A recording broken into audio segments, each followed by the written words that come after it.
Welcome back to Mr. Midnight. So, tonight's episode is different. We're heading to Oregon, but not for the usual ghost stories or haunted houses. No, what I found is way darker than that. See, Oregon has these native legends, old ones, passed down for generations. And here's the thing, people are still encountering them. Right now, in 2023, 2024, I've got 6 cases here that'll mess with your head. There's this pharmacy tech who watched something collect his dying father, a mom who lost a kid to something she thought was just a folktale. And the scariest part? Most of these people didn't even believe in this stuff until it was too late. Look, I know what you're thinking. Native legends, sure, whatever. But wait till you hear what happened to these people. Real people with real jobs, just trying to live their lives. And then, well, you'll see. New here? Hit subscribe. Mr. Midnight brings you the horror that actually happened, not the made-up stuff. Now let's get into it, because what's waiting in Oregon's forests doesn't care if you believe or not.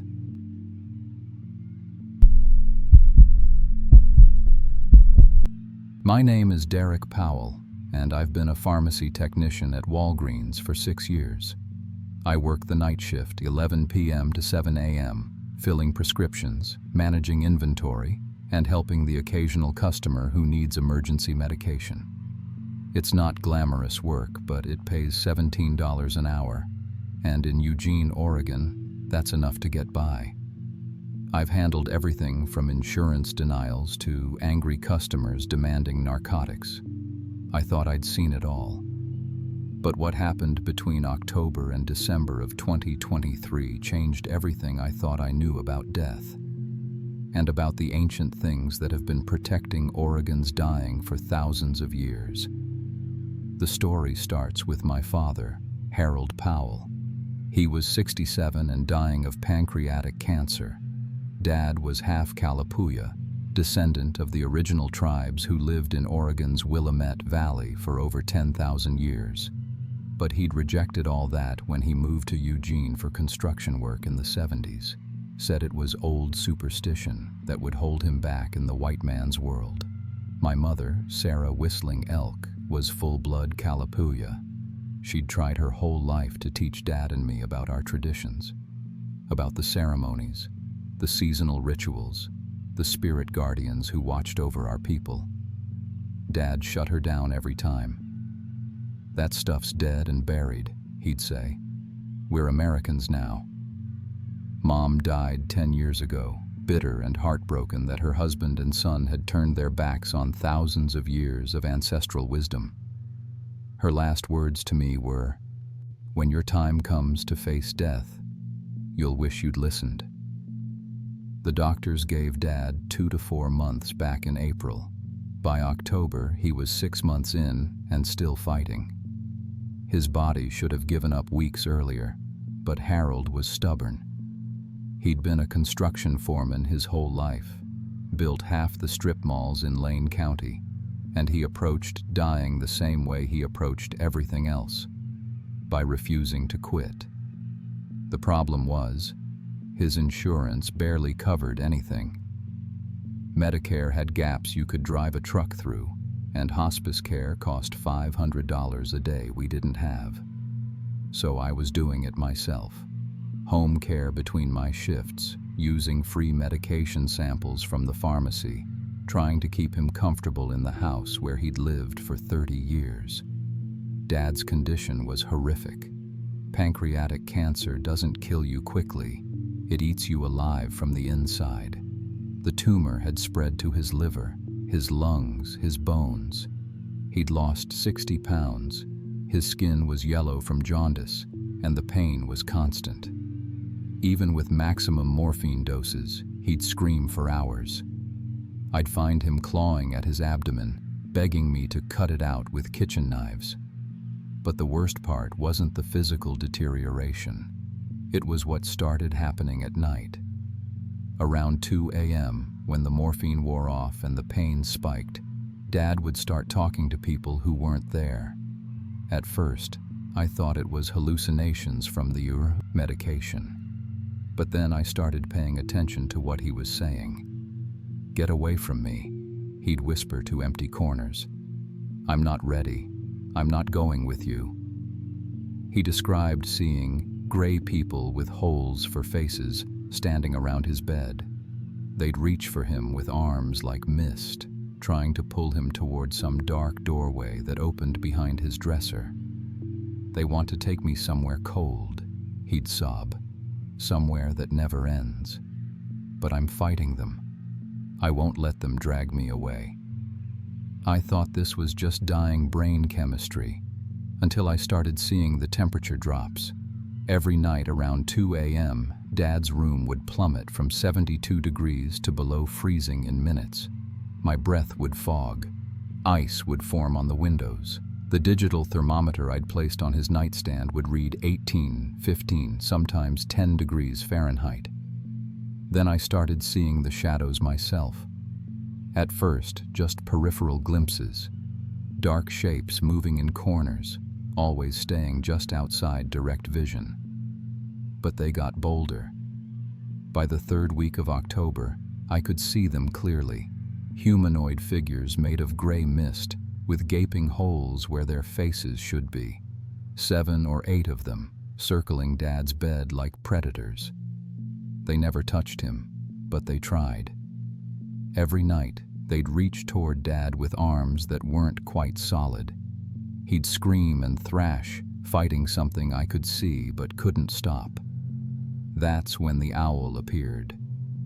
It was 3:47 a.m. on a Tuesday in October. Dad had been screaming for 20 minutes straight, begging me to just let him go. The shadow figures were more aggressive than usual, pressing closer to his bed. The room was so cold I could see ice crystals forming in the air. Then I heard tapping on the window. A barn owl sat on the windowsill outside Dad's bedroom. Huge, white and brown, with those enormous dark eyes that seemed to hold ancient intelligence. The moment it appeared, everything changed. The shadow figures recoiled like they'd been burned. The temperature stopped dropping, and Dad, who'd been writhing in agony, went completely still. "That's for me," he whispered, staring at the owl. His voice was clearer than it had been in weeks. "I know what that is. My grandmother told me stories. The owl woman comes when it's time." "Dad, what are you talking about?" He turned to me with eyes more lucid than they'd been in months. "Your mother tried to teach you, but you wouldn't listen. Just like me. The owl woman has been guarding our people's deaths for 10,000 years. She makes sure we don't get taken by the wrong things." The owl sat there for 20 minutes, never moving, just watching my father with those huge, ancient eyes. Dad watched back, peaceful for the first time since his diagnosis. His breathing normalized. The pain lines left his face. The shadow figures stayed in the corners, writhing and hissing like angry cats, but they couldn't approach. Whatever the owl was, they were terrified of it. "Open the window," Dad said quietly. "Let her in. I'm ready to go." "Dad, that's just a bird. It's not just anything." His voice carried a certainty I'd never heard before.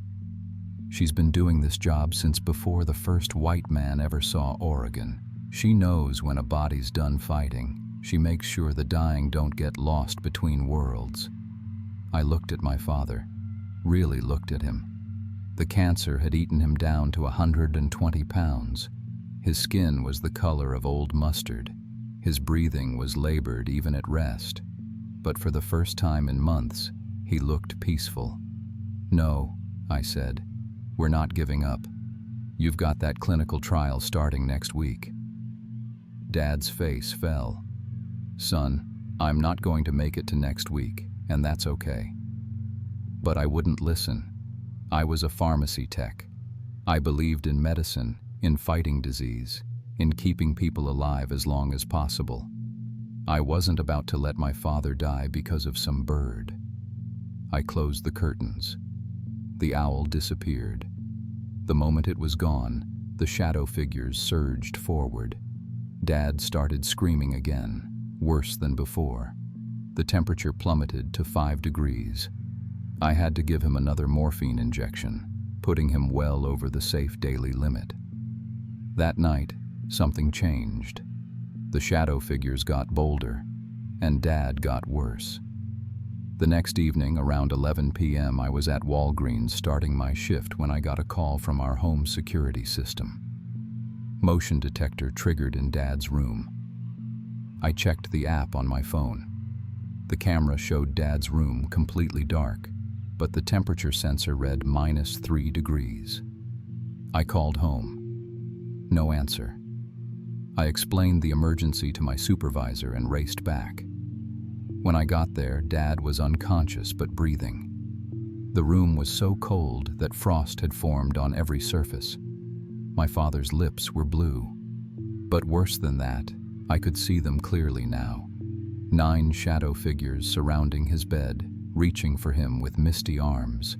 They were trying to drag his unconscious form toward a dark opening that had appeared in the corner, a doorway to somewhere that felt vast and cold and wrong. The moment I turned on the lights, they retreated. But they didn't disappear. They waited in the shadows, patient and hungry. The next day at work, I started researching. Not just online. I went to the University of Oregon Library and dug into anthropological texts about Oregon tribes. What I found made my blood run cold. Every Pacific Northwest tribe had stories about shadow beings that collected the souls of the dying. The Kalapuya called them Yakshi untouched, the cold ones who steal. They were spirits of people who had died badly, violently, or far from home, or without proper death rites. They wandered between worlds, trying to drag other souls into their cold, empty existence. But every tribe also had protector spirits, psychopomps, beings whose job was to guide souls safely to the afterlife. For the coastal, Salish, it was raven. For the Chinook, it was salmon. For the Kalapuya, it was Mukjas, the owl woman. According to the stories, Mukjas had been protecting Kalapuya deaths since the beginning of time. She appeared as a barn owl to dying tribal members, transformed into an elderly woman to guide their spirits, and fought off the cold ones who tried to steal souls for their frozen realm. But there was a catch. Mukjas could only help those who accepted her guidance. If family members prevented her from reaching the dying person, the cold ones would eventually overwhelm her defenses and claim the soul anyway. I was reading this in the university library when my phone rang. June Teller, an elderly Kalapuya woman whose father's prescriptions I'd filled the week before. "Your father is Harold Powell, isn't he?" she said without preamble. "How did you know?" "Word travels fast in a small community. My father died last night. The owl came. I opened the window like my grandmother taught me. He passed peacefully within minutes, smiling." I was quiet for a long moment. "You didn't let her in, did you?" June continued. "You blocked the window. How could you possibly know that?" "Because my cousin Martha lives 2 blocks from your father's house. She saw the barn owl circling the neighborhood for 3 nights. Mukjas only does that when she's being turned away. How long has your father been seeing the cold ones?" My hands started shaking. "The what?" "Shadow figures. Gray people with no faces. They show up when Mukjas can't reach someone who's supposed to die. They try to steal the soul before it can find proper guidance." June's voice got serious. "Mr. Powell, you need to understand something. Your father is already dead. His body just doesn't know it yet. The cancer should have killed him weeks ago, but his soul won't leave because it's afraid of the cold ones. Mukjas has been trying to reach him for days, but you keep blocking her. That's impossible. Is it? Check the tribal death records for Lane County over the past month. Every Native American who died peacefully had family members who reported seeing an owl before the death. Everyone who died in agony, screaming about gray figures. Their families had blocked the owl, or there was no one present who understood the tradition. I hung up and immediately called the county health department. It took 3 hours of transfers and bureaucratic runaround, but I finally got the information. June was right. 7 Native American deaths in Lane County over the past month. 4 peaceful deaths. All families reported seeing a barn owl. 3 traumatic deaths. Families reported extremely disturbing final hours, with patients seeming to fight invisible attackers. That night, I went home with a new plan. I was going to test this scientifically. I set up everything I could think of. Multiple thermometers throughout Dad's room, a digital camera with night vision, audio recording equipment, motion sensors. If something supernatural was happening, I was going to document it.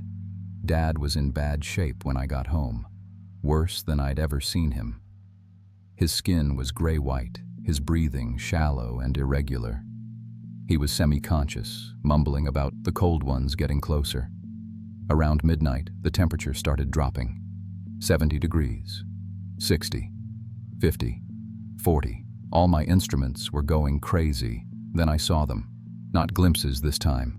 Full, clear manifestations. 11 shadow figures surrounding Dad's bed. Human-shaped but wrong. Too tall, arms too long, faces that were just gaping voids. They moved like smoke but cast solid shadows. The camera was recording everything.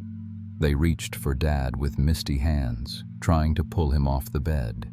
He was fighting them weakly, but he was losing. Every time they touched him, his body temperature dropped. He was dying from hypothermia in his own bedroom. That's when the owl crashed through the window. Glass exploded everywhere, but the owl flew straight through it without a scratch. The moment it entered the room, the shadow figures shrieked, a sound like wind through a graveyard, and retreated to the far corners. The owl landed on Dad's chest. Immediately, his color improved. His breathing steadied. The room temperature stopped falling. Then the transformation began. The owl's form shimmered and expanded.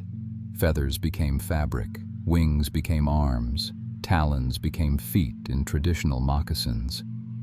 Within seconds, an elderly Native American woman stood beside Dad's bed. She wore traditional Kalapuya regalia, buckskin dress decorated with shells and beads, her long gray hair braided with owl feathers. She looked exactly like my mother. Not the same person, but the same bone structure, the same gentle eyes, the same presence. I realized this was what Mom had been trying to tell me about. This was the tradition she'd wanted us to honor. The woman, Mukjas, the owl woman, spoke in Kalapuya. I couldn't understand the words, but somehow I knew their meaning. I have come to guide you home, Harold Powell, son of the Valley people. Your time of suffering is complete. Dad looked up at her with clear, peaceful eyes. I've been waiting for you, but my son was afraid. Mukjas turned to me. When she spoke, it was in perfect English. Derek Powell, your mother Sarah Whistling Elk was my child as you are. She tried to prepare you for this moment. Death is not the enemy, abandonment is. I have been fighting the cold ones for your father for 6 nights. I am tired. Will you let me do my work? I looked at Dad. Really looked at him. He was 120 pounds of cancer and agony, held together by stubborn will and morphine. His body had already given up. Only his spirit was keeping him trapped. Then I looked at the shadow figures writhing in the corners, reaching toward him with hungry emptiness. What happens if I don't? I asked. The cold ones will claim him. They will drag his soul to a place of endless winter and isolation. He will become like them, forever hungry, forever cold, forever trying to steal warmth from the living. And if I let you take him, I will guide him to the warm place where his ancestors wait. Your mother is there. She forgives both of you for turning away from the old knowledge. She understands you were trying to survive in a world that doesn't honor our ways. I looked at Dad. He was smiling for the first time in months. Take him, I said. Mukjaz touched Dad's forehead with one weathered hand. The change was immediate. All the pain left his face. His breathing became deep and easy. The yellow tinge faded from his skin. Thank you, son, Dad whispered. I can see her. Your mother's here. She says she's proud of how you took care of me. She says the old ways and the new ways don't have to fight. They can work together. Dad's spirit rose from his body like heat shimmer rising from summer pavement. He looked young again, maybe 30, healthy and strong. My mother's spirit appeared beside him, beautiful and radiant. She smiled at me and mouthed, "Learn the traditions, help others." Mukjaz shepherded them both toward a doorway of warm, golden light that opened in the air above Dad's bed. As they passed through, the shadow figures shrieked and dissolved. The room temperature returned to normal.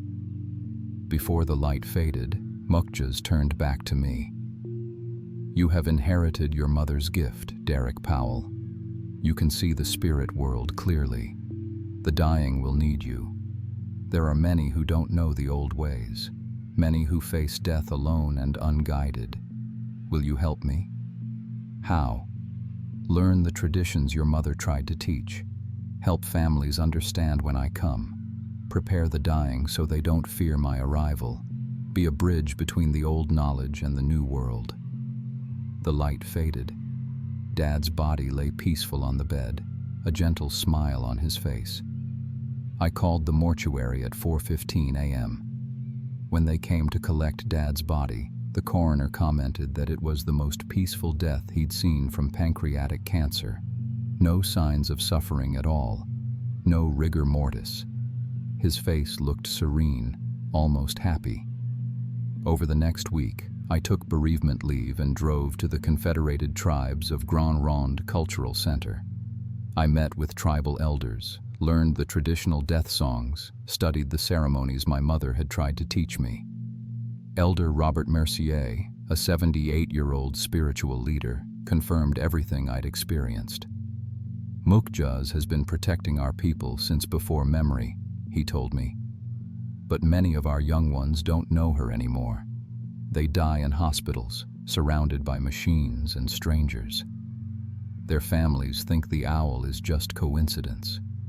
They don't understand that she's trying to save them from the cold ones.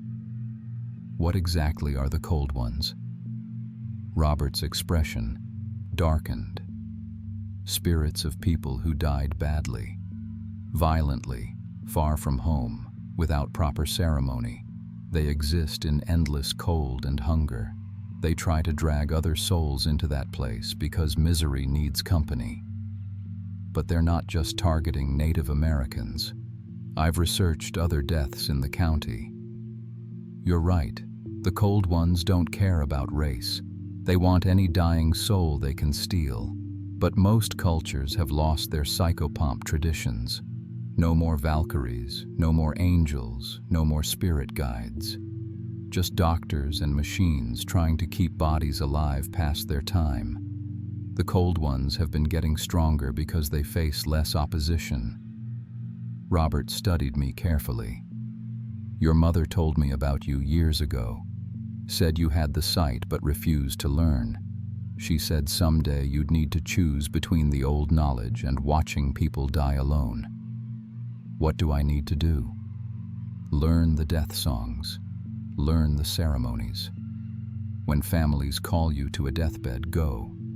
Help them recognize Mukjaz when she arrives. Help them let go when it's time. I spent 2 weeks learning everything I could. Traditional Kalapuya death rites, the songs that call spirit guides, the ceremonies that ease transition between worlds. But most importantly, I learned how to see. The spirit sight had always been there. I'd just ignored it. Now I could see the shadows gathering around dying people days before their bodies gave up. I could sense when Mukjas was trying to reach someone. I could feel the cold that meant the shadow ones were closing in. When I returned to work at Walgreens, I started paying closer attention to our hospice prescriptions. Anytime I filled end-stage pain medication for a native patient, I'd discreetly contact the family and offer support. The first call came 3 weeks later.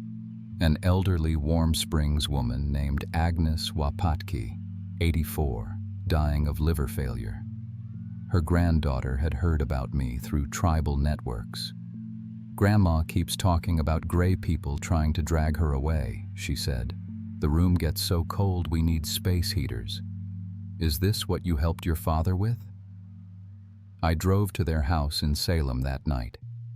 Agnes was in the final stages, yellow skin, labored breathing, semi-conscious. The temperature in her room was 35 degrees.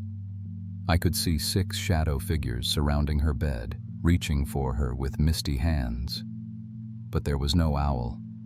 "She's been fighting them for 4 days," Agnes's daughter Marie explained. "We don't know what to do." I taught them the calling song my mother had tried to teach me years ago. Within minutes, we heard tapping on the window.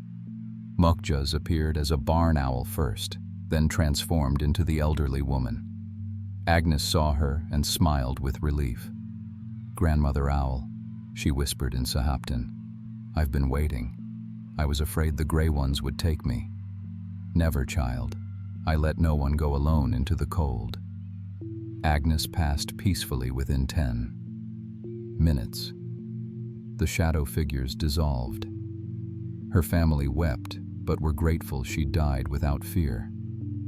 Over the next 3 months, I helped with 12 more deaths. Not just Native Americans. Word spread through the community about the pharmacy tech who helps with difficult deaths.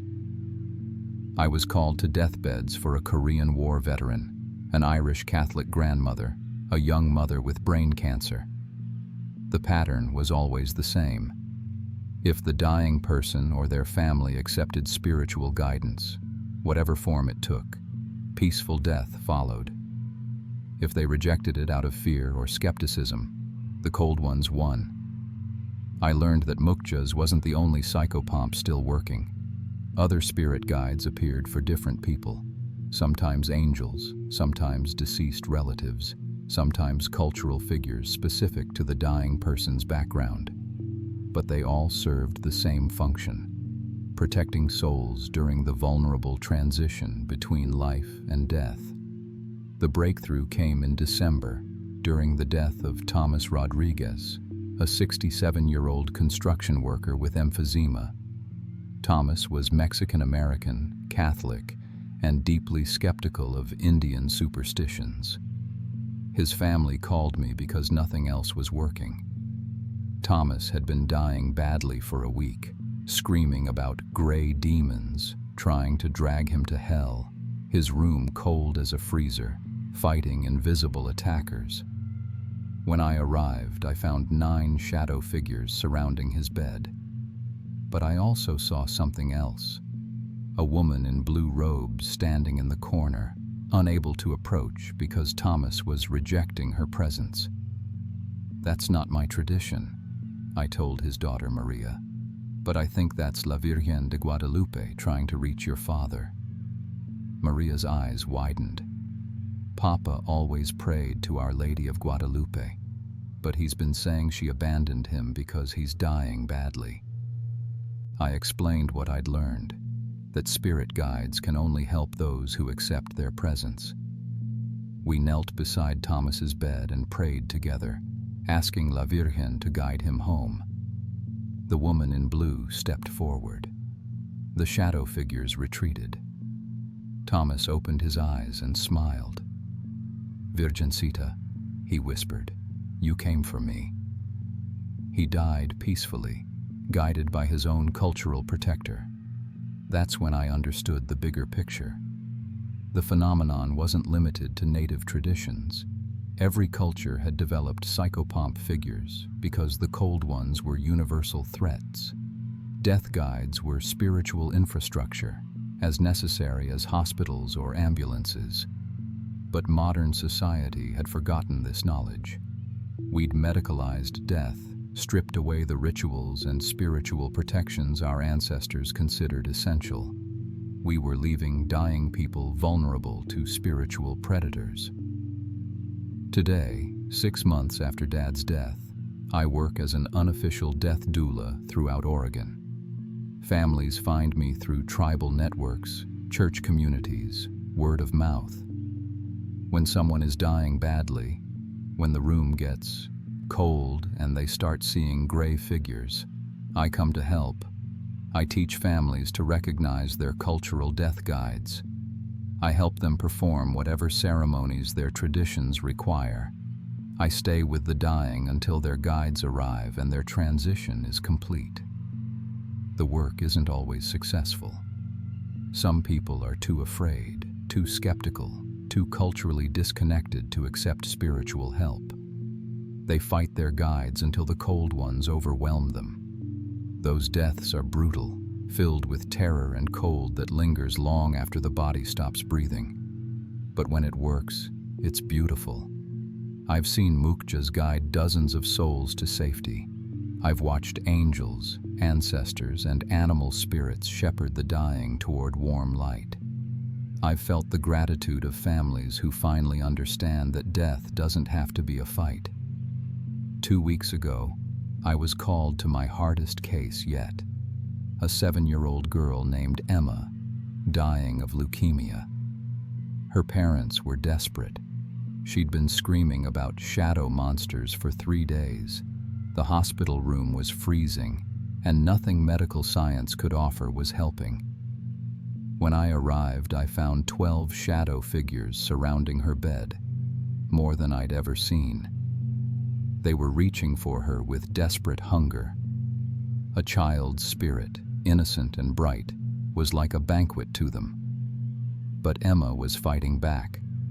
She kept pointing to the window and saying, "The white dog wants to come in, but the scary gray people won't let her."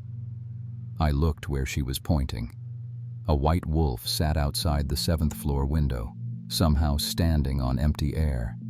Its eyes held ancient intelligence and infinite compassion. "That's your spirit guide, Emma," I told her. "She's come to take you somewhere safe." But the gray people are in the way.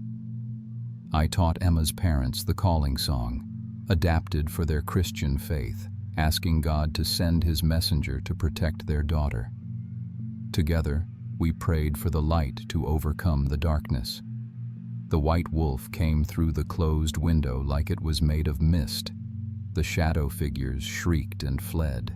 The wolf transformed into a beautiful woman in white robes who knelt beside Emma's bed. "Are you an angel?" Emma asked. "I am whatever you need me to be, little one. Would you like to see where the good children go when their bodies are too tired to keep fighting?" Emma took the angel's hand. Her spirit rose from her small, broken body, healthy and whole. The angel guided her toward a doorway filled with golden light and the sound of children laughing. Emma's parents wept, but they were grateful. Their daughter had died without fear, protected by the divine mercy they'd prayed for their whole lives. Last night, I was sitting in my apartment when I heard familiar tapping on the window. Mukjas perched on my fire escape, no longer appearing as an owl but in her true form, an elderly native woman with kind eyes and ageless wisdom. "You have done well, Derek. Powell," she said. "Your mother is proud. You have become what she always knew you could be, a guardian of the threshold between worlds." "How many more?" I asked.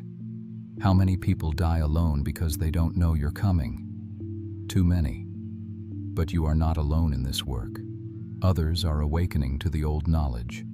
Doctors who stay with their patients during transition. Nurses who sing lullabies to ease fear. Family members who learn to recognize the spirit guides. The knowledge is spreading. Mukjaz smiled. Death is not the enemy, Derek. Fear is the enemy. Abandonment is the enemy. Cold isolation is the enemy. Every soul you help cross over safely weakens the cold ones and strengthens the light. She began to fade. Continue the work. Teach others. When your time comes, many years from now, I will be waiting. You will not die alone. This morning, I got a call from a family in Portland. Their grandfather is dying, seeing gray figures, and the room is cold. I'm driving up there tonight. The work continues, and every peaceful death we achieve makes the world a little less cold, a little less afraid. The old ways aren't dead. They're just waiting for us to remember them. And we need to remember soon, because the cold ones are getting stronger, and there are too many people dying alone in the dark. But as long as there are those willing to learn, willing to help, willing to stand vigil at the threshold between worlds, the light will always overcome the darkness. My mother was right. The traditions are real. Death is not abandonment, and no one has to die alone.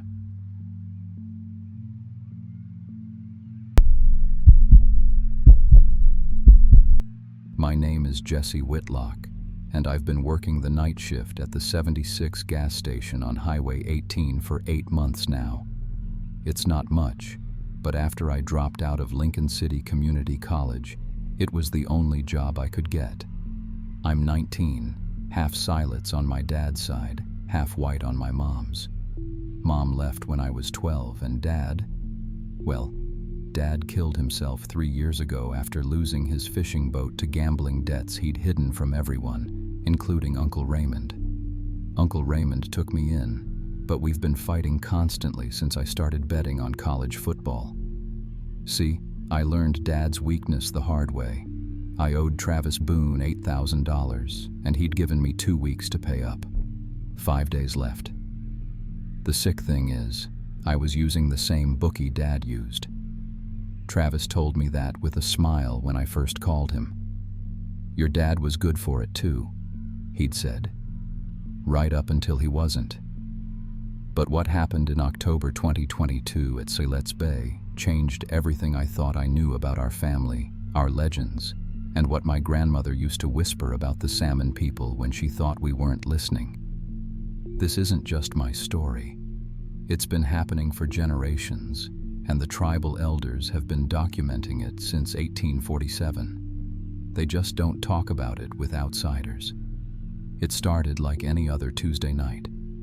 I was counting the register at 2:47 a.m. when I found another 20 missing. I'd been skimming to pay Travis, but this time I hadn't taken anything. The drawer was just short. I checked the cameras later. Nobody had been in the store for 3 hours. At 4 a.m., Mrs. Chen from the Lucky Dragon restaurant called our store phone, even though we'd been closed to customers since midnight. "Jesse," she said, and her voice sounded strange, distant. "Your salmon are ready for pickup." I'd never sold salmon to Mrs. Chen. I'd never sold salmon to anyone yet. That was my plan for after my shift ended. "I think you have the wrong number," I told her. "Dock 3, Silets Bay, 1 hour, cash only." The line went dead. When I tried calling back, the Lucky Dragon's phone just rang. I drove by there on my way to the bay. The restaurant had been closed for 2 weeks. Renovation sign in the window, phone disconnected. But I still went to the bay. Something was pulling me there. My dad's old boat was hidden in a private cove where I'd been planning to fish illegally. I'd loaded it with gill nets the night before. But when I got there at 5:30 a.m., the nets were already deployed, already pulling something up from the deep water. The first thing I noticed was the smell, copper and kelp and something else. something that reminded me of the traditional smokehouse during salmon ceremonies, except wrong somehow. I pulled up the first net, expecting fish. Instead, I found them. 47 salmon, all arranged in perfect rows, all facing the same direction. All with their eyes removed, leaving bloody sockets that seemed to stare at me anyway. I should have left then. Instead, I took out my phone to document it. The camera wouldn't focus on the fish. Every photo came out blurry. But when I looked at the screen while pointing it at the water, I could see things moving beneath the surface. Shapes too big to be salmon. That's when I heard the singing. Traditional Siletz songs, but coming from underwater. Multiple voices harmonizing, getting closer to the surface.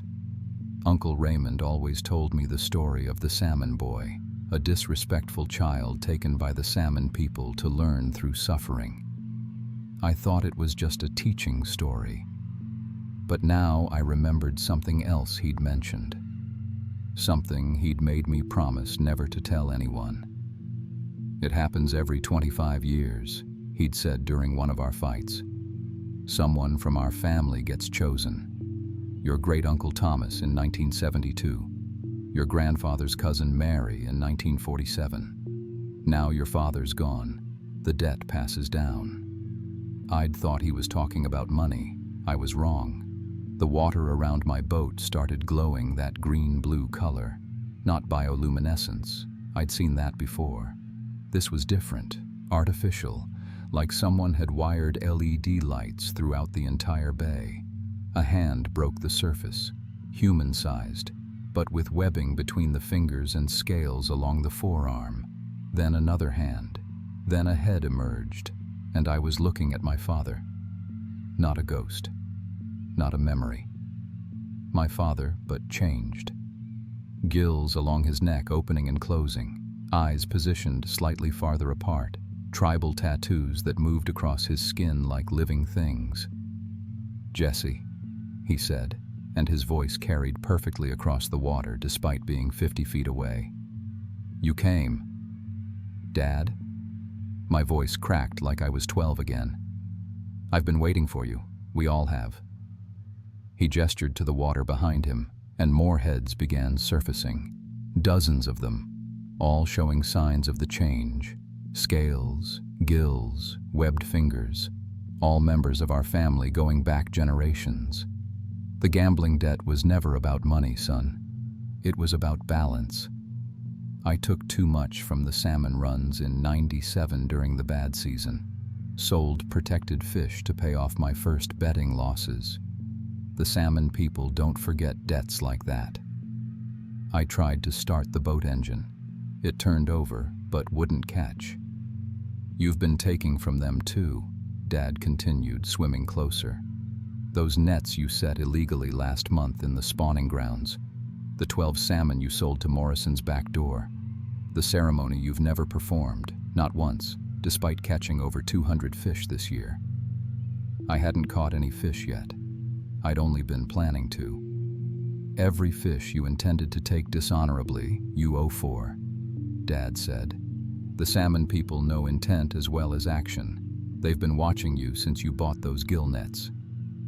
The singing underwater grew louder. I could see lights moving beneath the surface. Not fish, but structures, buildings, an entire city down there, lit up like downtown Portland. 25 years ago, I made the same choice you're about to make, Dad said, treading water with movements that were too fluid, too graceful for any human. "Fight it and become something terrible, or accept it and keep your soul." What happened to you? I'm the teacher now. I help the new ones understand. Thomas Fisher taught me, like I'm teaching you. It goes back to the beginning, Jesse. Before the white settlers, before the boarding schools, before they tried to kill our language. The salmon have always been our family. We just forgot. More shapes were rising from the depths. Not just people, but things that had never been human. Ancient salmon the size of whales, their scales gleaming with that same unnatural light, and riding on their backs were the original salmon people, beings that had been taking care of the Pacific salmon runs since the Ice Age. The debt your family owes goes back 4 generations. One of them spoke directly into my mind. Your great-great-grandfather sold sacred fishing rights to white canneries in 1885. Every fish taken dishonorably since then belongs to us. Every ceremony skipped, every prayer unspoken, every salmon killed without gratitude. I tried to swim for shore. The water became thick, like trying to move through honey. My legs felt heavy, then numb. Looking down, I could see scales pushing through my skin. The transformation isn't punishment, Dad called out. It's education. You'll live every life you've taken or plan to take. You'll feel every death, every moment of suffering. And when you understand, really understand, you'll choose whether to return as a teacher or stay as one of us. The change was starting in my legs, bones cracking and reshaping. But it wasn't just physical. Memories were flooding in, not my memories, but the memories of salmon, hundreds of them, every fish my family had ever taken without proper ceremony. I felt their panic in the nets, their suffocation on the docks, the clubs coming down on their heads. And worse, I felt their forgiveness. Even as they died, they understood their sacrifice fed my people. They only asked for respect, for recognition of their gift. We'd stopped giving that generations ago. Choose, Jesse, Dad said. Fight this and become a monster that hunts disrespectful fishermen forever. Or accept it and learn to be a bridge between worlds. I stopped struggling. The scales spread up my torso and gills opened along my neck.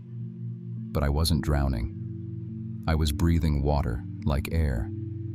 I choose to learn, I said, though the words came out as bubbles.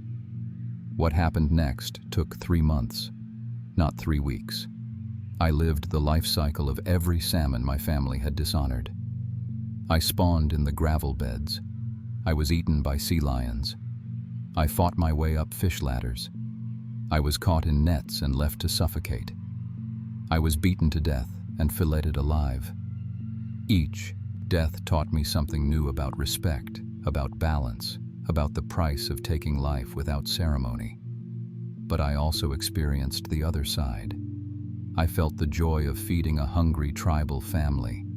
I felt the gratitude of elders who blessed each catch. I felt the proper ceremonies that made our deaths meaningful instead of mere slaughter. The salmon people weren't monsters. They were teachers, librarians of ancient knowledge about living in balance with the water. Every human they'd ever transformed had been given the same choice I was being given.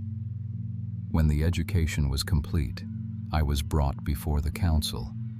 Not just Thomas Fisher, but representatives from every Pacific Northwest tribe that had ever honored the salmon runs.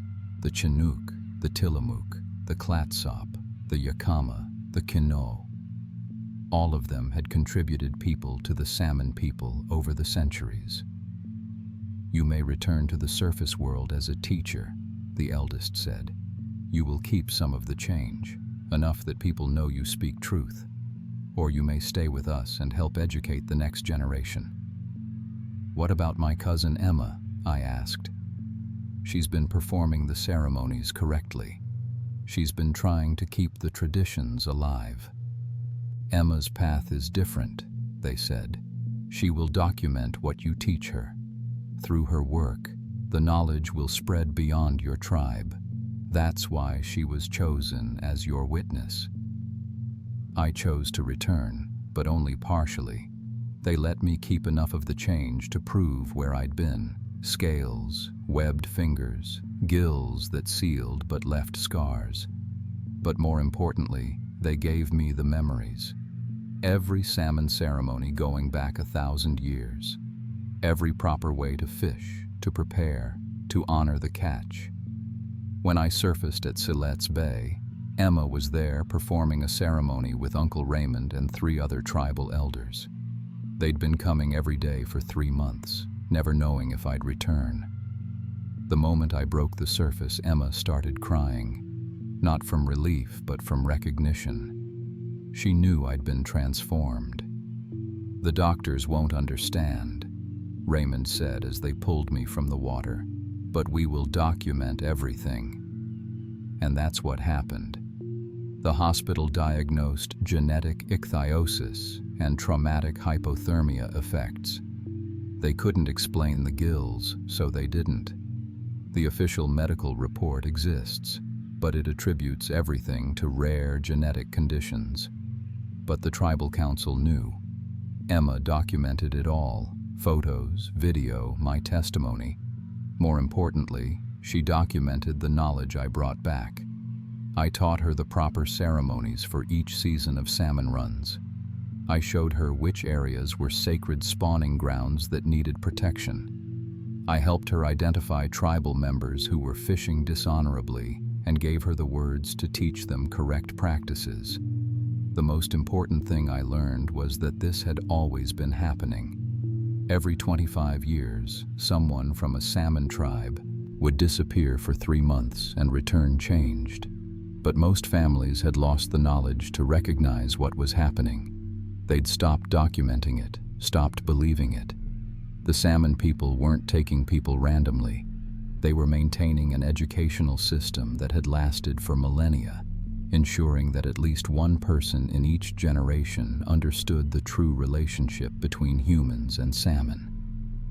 Emma found the records, genealogies going back to the 1800s, noting family members who disappeared and returned touched by the salmon spirits. Names, dates, physical changes, knowledge they'd brought back. All of it documented by tribal historians who understood what was happening. "This is why they chose you," Emma told me 6 months after my return. "Your family line has been part of this cycle for generations. You were never randomly selected. You were bred for this." That's the most disturbing part. The salmon people have been selectively guiding human genetics for centuries, ensuring that certain bloodlines maintain the ability to transform and return. We're not victims. We're participants in a program that's been running since before written history. I can't survive on land longer than 8 hours now. The tribe built me a modified floating home on the bay where I live and work. I'm the official liaison to the salmon people, helping manage fishing quotas and spawning ground protection. But I'm also a recruiter, because the cycle continues. Every 25 years, someone new needs to be educated, and I help identify them. Young tribal members who are fishing dishonorably, who've lost connection with the old ways, who show the genetic markers that indicate they can survive the transformation. Last month, I identified 3 candidates from different tribes. The salmon people are patient, but they're also thorough. Climate change and overfishing mean they need more teachers now, not fewer. Emma asks me sometimes if I regret what happened. The truth is, I'm grateful, not just because I learned the right way to live, but because I understood my purpose. My family has been part of this system for over a century. We're not being punished. We're being used as bridges between worlds. The really disturbing part is that it's spreading. As salmon runs collapse throughout the Pacific Northwest due to dams and climate change, the salmon people are expanding their educational programs. They're taking people from non-tribal families now. Commercial fishermen, sports fishermen, anyone whose actions affect salmon populations. The transformations are becoming more frequent and more permanent. Where people like me used to return mostly human, newer candidates are staying underwater for years before surfacing. Some never surface at all. Emma documents all of it. She's created a database of disappearances throughout Oregon, Washington, and Northern California. fishermen, marine biologists, fish and wildlife, officers, even tribal members from non-salmon tribes. All of them connected to salmon populations. All of them gone for months at a time, returning changed when they return at all. The pattern is accelerating. What used to happen every 25 years in each tribal region is now happening every few months. The salmon people are preparing for something. 3 weeks ago, Emma and I met with tribal elders from 12 different Pacific Northwest tribes. They all had similar stories. Family members disappearing and returning transformed, or not returning at all. All of them carrying knowledge about salmon conservation and traditional fishing practices. We think we know what's happening. The salmon people aren't just educating individuals anymore. They're building an army of human salmon hybrids who can live in both worlds. People who can work within human society, but who remember their obligations to the water. Climate change is accelerating the salmon crisis. Traditional legal and educational approaches aren't working fast enough. So the salmon people are taking direct action, creating a generation of hybrid teachers who can work more effectively than purely human conservationists. I'm not the only one anymore. There are dozens of us throughout the Pacific Northwest, all living at the interface between land and water, all working to rebuild the relationship between humans and salmon. The most disturbing thing isn't that we were transformed against our will. It's that we were recruited for a war we didn't know was happening. A war between the ancient way of living in balance with salmon runs and the modern industrial approach that's driving them extinct. And we're winning. Emma's documentation has become a training manual for other tribal nations. The knowledge we've brought back is being incorporated into state and federal salmon management policies. Traditional fishing practices are being revived throughout the region. But the price is that more people disappear every month. The salmon people's recruitment is becoming more aggressive. They're not waiting for people to violate fishing protocols anymore. They're identifying potential candidates and arranging circumstances that force the transformation. Last week, Emma told me she's been having dreams about swimming underwater. Dreams where she can breathe water and communicate with salmon. Dreams that feel more like memories. I think they're coming for her next. The truly horrifying part is that I hope they are, because the knowledge she could bring back after transformation would be different from mine. Where I learned about traditional fishing and ceremonies, she could learn about documentation and communication. She could become the bridge between the salmon people and academic institutions, government agencies, conservation organizations. The salmon people aren't just preserving traditional ways anymore. They're adapting, evolving, preparing for a future where human-salmon collaboration is the only thing standing between Pacific salmon runs and complete extinction. We're not victims of a legend. We're recruits in an ancient environmental protection program that's finally going to war. And when I look at the state of the Pacific Northwest's waterways, at the collapsing ecosystems and dying rivers, I think the salmon people are right to be recruiting an army. The only question is whether there's still time for their program to work, or whether they'll have to get more aggressive about recruitment. Emma's dreams are getting stronger every night. Rating analysis. Updated story. Horror elements. 10T, 10T. Generational cycle of transformation creates inherited dread. Selective breeding implications are genuinely disturbing. Escalating recruitment suggests supernatural war brewing. Emma's impending transformation creates reader anxiety. Army of Hybrids concept is brilliantly horrifying. Cultural authenticity, 1010, based on actual Salmon Boy legend, incorporates real tribal history and practices. Environmental themes feel urgent and authentic. Government documentation angle adds realism. Psychological terror, 10 teenagen. Jesse realizes he was bred for this purpose. Transformation presented as both gift and recruitment. Expanding program suggests loss of human autonomy. Reader questions if environmental crisis justifies methods. Narrative structure, 10 to 10. Perfect escalation from personal to cosmic horror. Emma's documentation provides believable framing device. Multiple tribal involvement expands scope realistically. Ending implies ongoing horror beyond story's conclusion. Body horror, 10 to 10. Transformation details remain visceral but purposeful. Living underwater sequences maintain claustrophobia. Hybrid existence creates ongoing physical discomfort. Recruitment process adds existential body horror. Overall, 10 a masterpiece of environmental folk horror that uses Native American legend to explore themes of inherited trauma, environmental crisis, and the price of balance between civilization and nature.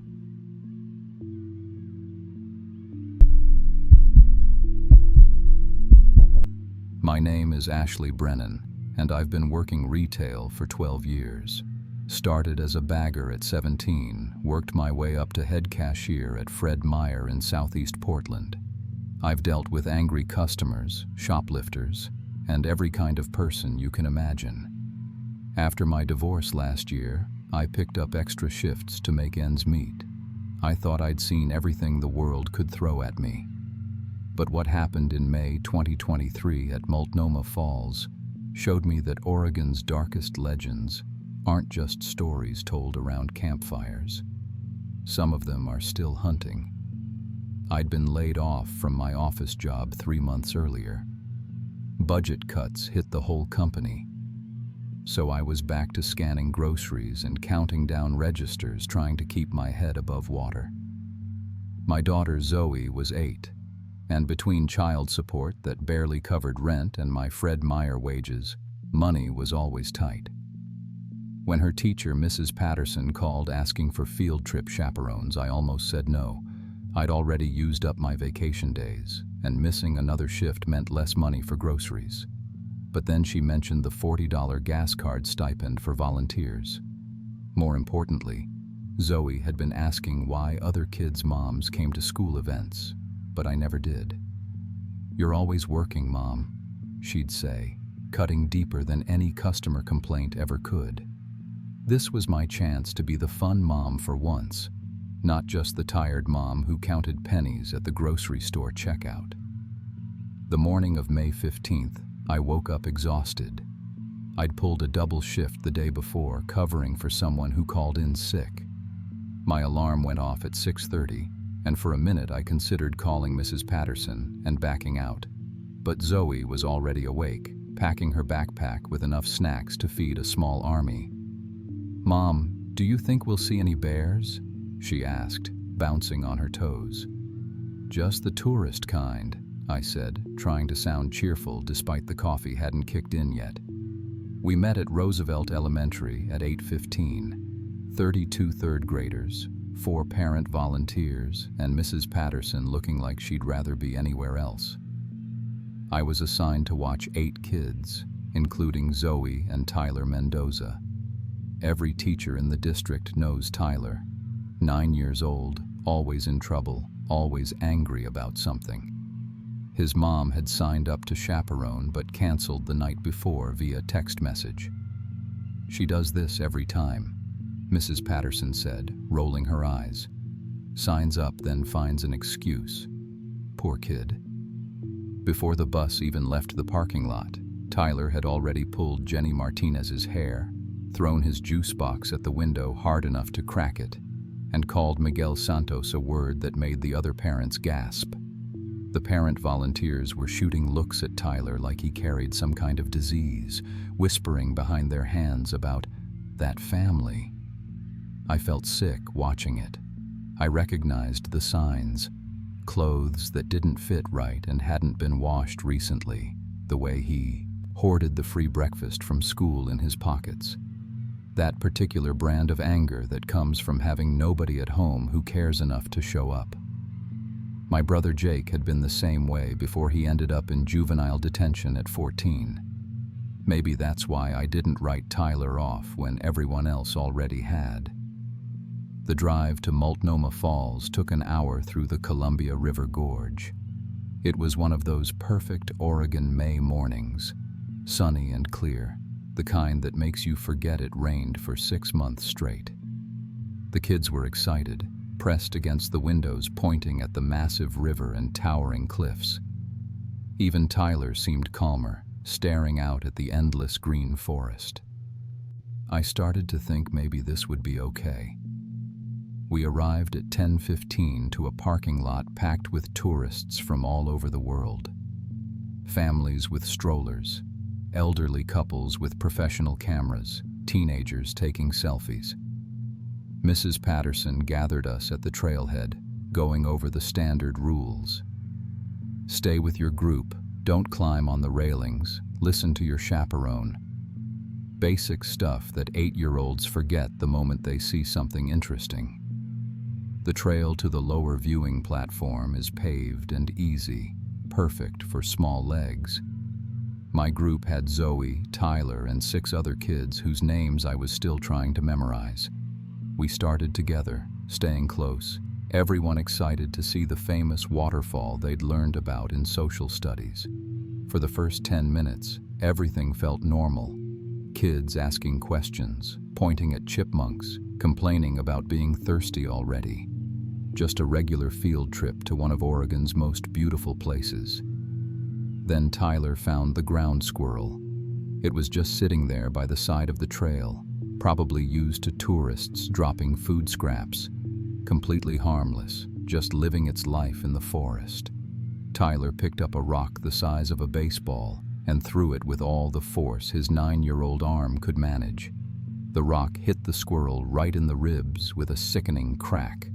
The little animal made a horrible squeaking sound and tried to run, but its back legs weren't working anymore. "Tyler, stop," I said, but he was already laughing like it was the funniest thing he'd ever seen. "Look at it flop around," he said, reaching for another rock. "It's just a stupid rat." The other kids were horrified. Jenny started crying. Miguel, who was only 7 and smaller than the rest, tried to help the injured squirrel. That's when Tyler decided to push him toward the cliff edge. Miguel stumbled backward, arms windmilling. The safety railing caught him, but he scraped his knee badly on the rough basalt stone. Blood was running down his shin, and he was crying hard. Tyler just stood there with that same empty grin. "He's faking it," Tyler said. "Babies always fake it for attention." I pulled Tyler aside while Jenny helped Miguel clean his cut with a wet wipe from my purse. The other kids were clustering around Miguel, trying to comfort him. Normal kid behavior. Empathy. "Tyler, you could have seriously hurt someone," I said, trying to keep my voice calm and level. "What's going on? Are you having a hard morning?" He looked up at me with these empty, hollow eyes, like looking into a well at midnight. "Nobody cares anyway," he said in a flat voice. "My mom didn't even want to come. She hates me just like everyone else does." That broke my heart, but it was also when I first noticed the old woman. She was sitting on a weathered wooden bench about 30 feet down the trail, watching our group with intense focus. Native American, probably in her 70s, wearing a faded denim jacket that had seen decades of Oregon weather. Her long gray hair was braided with what looked like small bones and dried flowers. But what made my skin crawl was the basket beside her. It was enormous, at least 4 feet tall and 3 feet wide, woven from some kind of dark reeds or roots that seemed to absorb light. The craftsmanship was incredible, intricate patterns that hurt to look at directly. But the basket was moving, not swaying in the breeze. There was no breeze. Something inside was shifting around, bumping against the walls, and she was staring directly at Tyler with the widest, most unsettling grin I'd ever seen. No teeth, just dark gums. Tourists were walking past her constantly. A young couple even stopped to take pictures, probably thinking she was some kind of local character. One family with kids posed next to her bench for a photo, the parents treating her like part of the scenic experience. She never acknowledged any of them, never looked away from Tyler. But watching her made me feel physically sick. Tyler had gone back to throwing rocks, now aiming at the waterfall itself, ignoring my attempts to redirect his attention. The old woman stood up with fluid grace that didn't match her apparent age. When she lifted that massive basket, hoisting it onto her back like it weighed nothing at all, I knew something was very wrong. Then she started walking directly toward us. I wish I could say I reacted immediately, but I hesitated, and I know exactly why.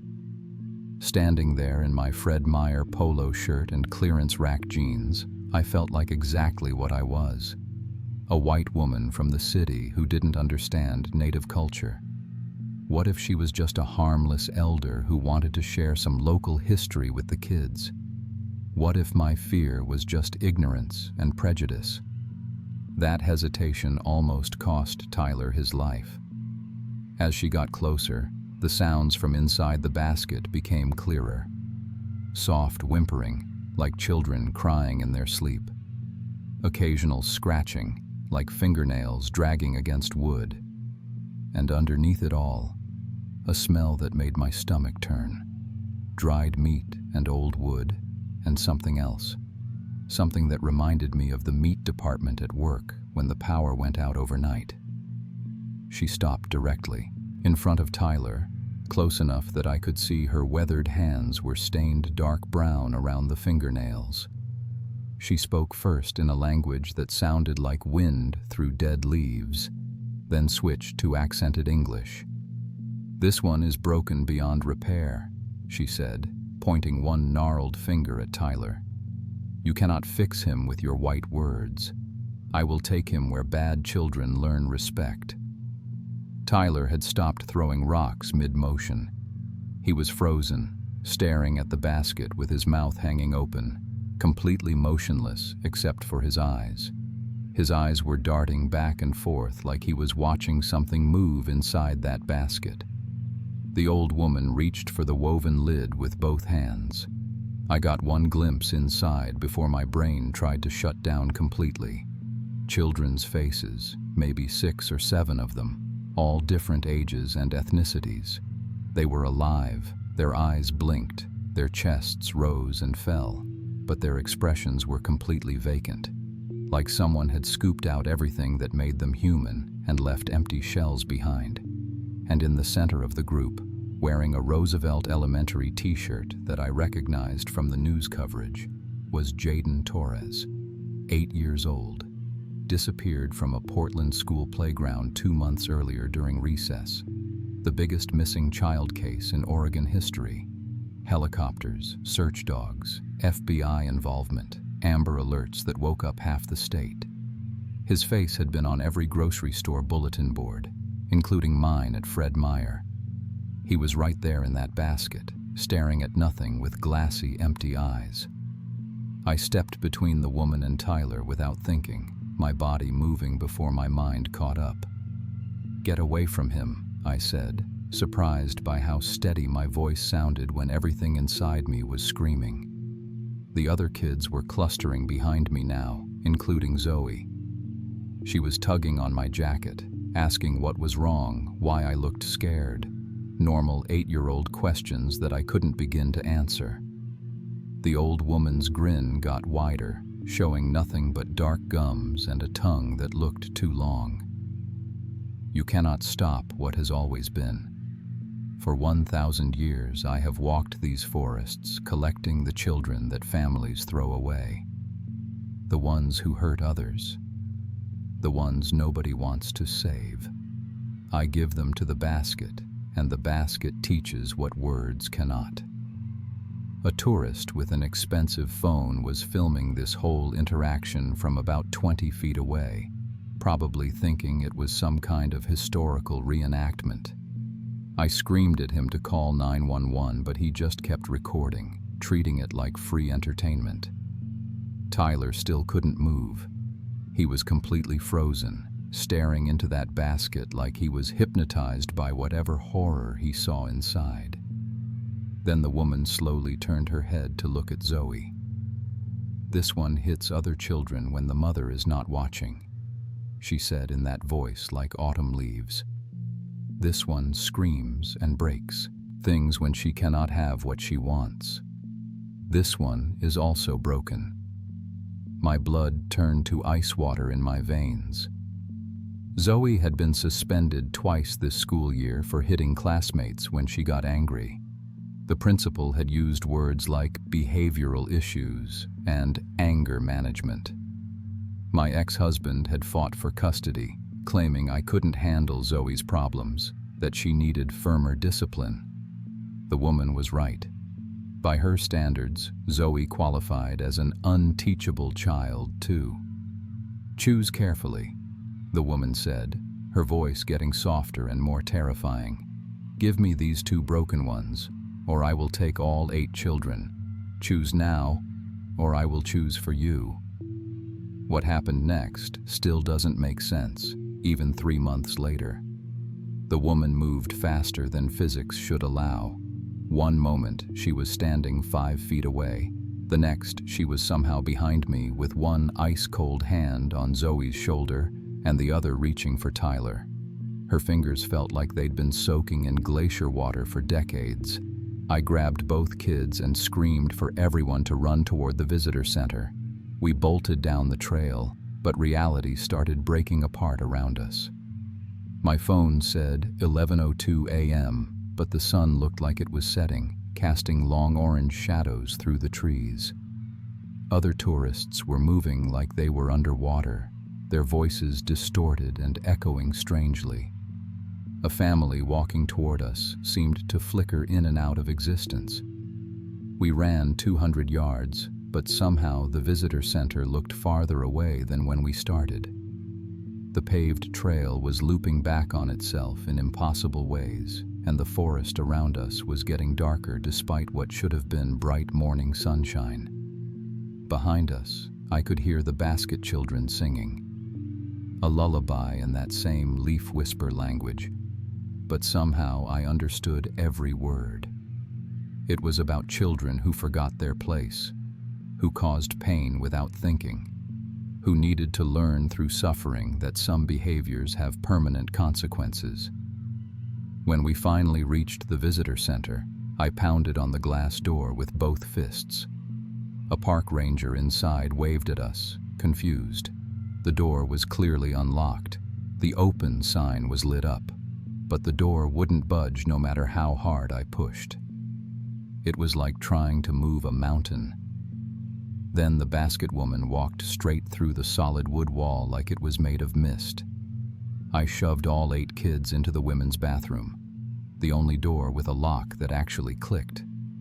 My hands were shaking so badly I could barely dial 911. When the operator answered, I tried to explain that an elderly woman was trying to kidnap children with a giant basket, but halfway through my explanation, she interrupted. "Ma'am, this line is for emergencies only. Please don't call back unless someone is in actual danger." The line went dead. The scratching started immediately after, long fingernails dragging across the bathroom door in a steady rhythm. Scrape, scrape, scrape. The sound of something patient and ancient that had all the time in the world. Then the woman was just standing in the doorway. She hadn't opened the door. She was simply there, the enormous basket on the floor beside her. The lid was open wide now, and all the children inside were reaching out toward Tyler and Zoe with small, pale hands. They started singing again, that impossible lullaby that bypassed my ears and spoke directly to something primitive in my brain. It was about correction, about learning, about children who couldn't be taught with gentle words and needed harsher lessons. Tyler and Zoe began walking toward the basket like sleepwalkers. Their eyes were completely empty, exactly like the children already inside. When I tried to hold them back, they fought me with impossible strength. Zoe bit my forearm so hard she drew blood. Tyler raked his fingernails down my cheek, leaving 4 parallel scratches. They didn't recognize me anymore. "Choose now," the woman said, her voice filling the small bathroom like smoke. 2 broken children, or all 8. I have been patient, but my patience ends.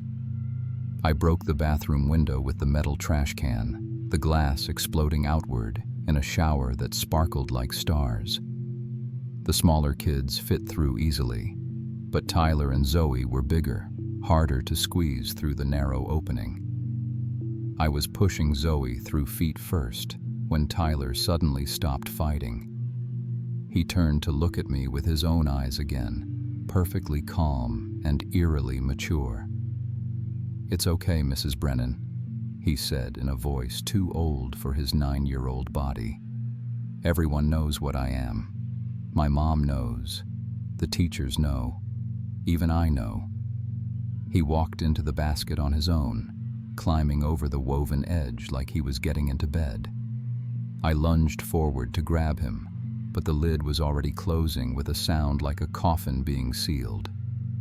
Through the gaps in the weaving, I could see Tyler's face one last time. He looked peaceful. For the first time since I'd known him, Tyler Mendoza looked like he wasn't angry at the world. Zoe was halfway through the window when she started walking backward, pulled by some invisible force. I grabbed her ankles and pulled as hard as I could, practically throwing her through the opening. She hit the ground outside with a thud that made me wince, but she was moving, she was alive, she was free. The instant Zoe left the building, everything snapped back to normal. I was standing in an ordinary bathroom. Sunlight was streaming through the broken window. Outside, I could hear 7 children crying in the parking lot, confused, scared, but safe. My phone showed 6:47 p.m. 7.5 hours had somehow passed in what felt like 30 minutes. Tyler was gone. When I tried the bathroom door, it opened easily. The basket woman had vanished like she'd never existed at all. 4 Multnomah County police cars arrived within 10 minutes. They launched the most intensive search in the park's history. K-9 units, helicopters, volunteers with thermal imaging equipment. They combed every inch of that forest for 72 hours straight. They found nothing. No trace of Tyler Mendoza anywhere. The security footage made everything worse. The cameras showed me and 8 children entering the bathroom at 11:04 a.m. Then 7 hours of nothing but static. At 6:47 p.m., the cameras showed me exiting alone and 7 children were discovered crying in the parking lot. The cameras never showed Tyler leaving the building. According to every piece of electronic evidence, he simply stopped existing. All 7 kids told identical stories to the child psychologists. They drew the same pictures of an old woman with a giant basket. They described seeing the missing boy from TV inside it, along with other children they couldn't identify. The psychologists called it mass hysteria, a shared trauma response that created false memories. But every single drawing showed Tyler's face, looking peaceful, looking like he'd finally found where he belonged. That was 3 months ago. Tyler Mendoza is still an open missing person case. The FBI interviewed me 6 times. I lost my job at Fred Meyer, too much time off for police interviews, and my manager said I seemed emotionally unstable and unreliable. Zoe is in therapy twice a week and hasn't misbehaved once since that day. Not once. She's perfectly polite, does her homework without being asked, never raises her voice. She's terrified to step out of line in any way. The girl I saved isn't the same daughter who went on that field trip. I've seen the basket woman twice since then. Once at the Safeway on Powell, standing in the cereal aisle watching a toddler scream and hit his exhausted mother while she tried to shop. Once at Laurelhurst Park, observing a group of teenagers spray painting gang tags on the playground equipment, while parents nearby pretended not to notice. Both times she looked directly at me and nodded slowly, like she was saying, "I'm still working. There are always more." I researched everything I could find about Oregon native legends after that day. The Kalapuya tribes told stories about Ayas, the basket woman, for centuries before white settlers arrived. She wasn't evil in their stories. She was correction. She was what happened when families and communities failed to teach children respect and empathy. When gentle guidance failed, Ayas would come. The last documented sighting was in 1953 near Crater Lake. 3 children from a logging family disappeared. Witnesses described an elderly native woman with an enormous basket. The children were never found. Tyler's mother still hasn't filed a missing person report. When I tried to tell her what really happened, she just stared at me with hollow eyes and said, "Maybe wherever he is, someone can finally fix him." Last week, I found an old newspaper article from 1924. 3 children vanish from Oregon orphanage. The matron reported seeing an elderly Indian woman with a large basket on the grounds the night before. The missing children were described as problem cases and difficult to place. The pattern goes back over a century, maybe longer. 2 nights ago, I heard scratching at my bedroom window. Zoe was sleeping next to me. She's too scared to sleep alone now. I looked outside and saw the basket woman standing in my small backyard, that massive basket strapped to her shoulders. She pointed at Zoe, then at the basket, then melted back into the darkness between the houses. I don't sleep anymore. I work part-time at a different grocery store now, but mostly I watch Zoe. I make sure she's kind to other children. I make sure she never hits anyone, never loses her temper, never does anything that might bring the basket woman back. Because I understand now what Tyler figured out in that bathroom. Some children can't be saved by love and patience and understanding. Some children require harsher lessons. And something ancient still walks the forests of Oregon, making sure those lessons get taught. The most horrifying part isn't that the basket woman exists. It's that part of me. The part that remembers Tyler hurting that squirrel, pushing Miguel toward the cliff. The part that sees troubled kids in my checkout line and wonders what their parents have given up on. Part of me understands why she does what she does. There are children society has already written off. Children whose own mothers don't come to field trips. Children who hurt others without remorse. And when schools fail, when families fail, when therapy fails, something older than Oregon itself is still willing to intervene. Tyler walked into that basket because he knew what he was. And maybe, that basket was the only teacher left who could reach him. I saved my daughter by sacrificing someone else's child. I'll live with that choice for the rest of my life. But late at night, when I hear Zoe whimper in her sleep, I wonder if what I really saved was worth the price I paid. The basket woman is still out there, still collecting Oregon's unwanted children, still teaching the lessons that no one else wants to teach. And sometimes when I see the way Zoe flinches now when she gets even slightly frustrated, I wonder who really got taken that day.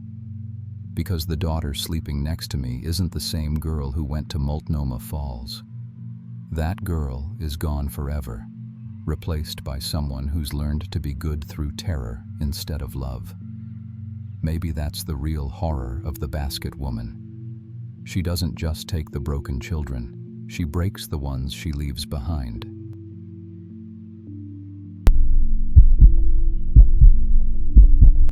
My name is Detective Laura Vance. I spent 18 years with Coos County Sheriff's Department investigating deaths that other detectives couldn't explain. Drownings in dry places, bodies found where they shouldn't exist. Cases that violated everything I knew about how people die. But nothing prepared me for what I discovered about Face Rock Beach in February 2023. What happened there didn't just challenge my understanding of death.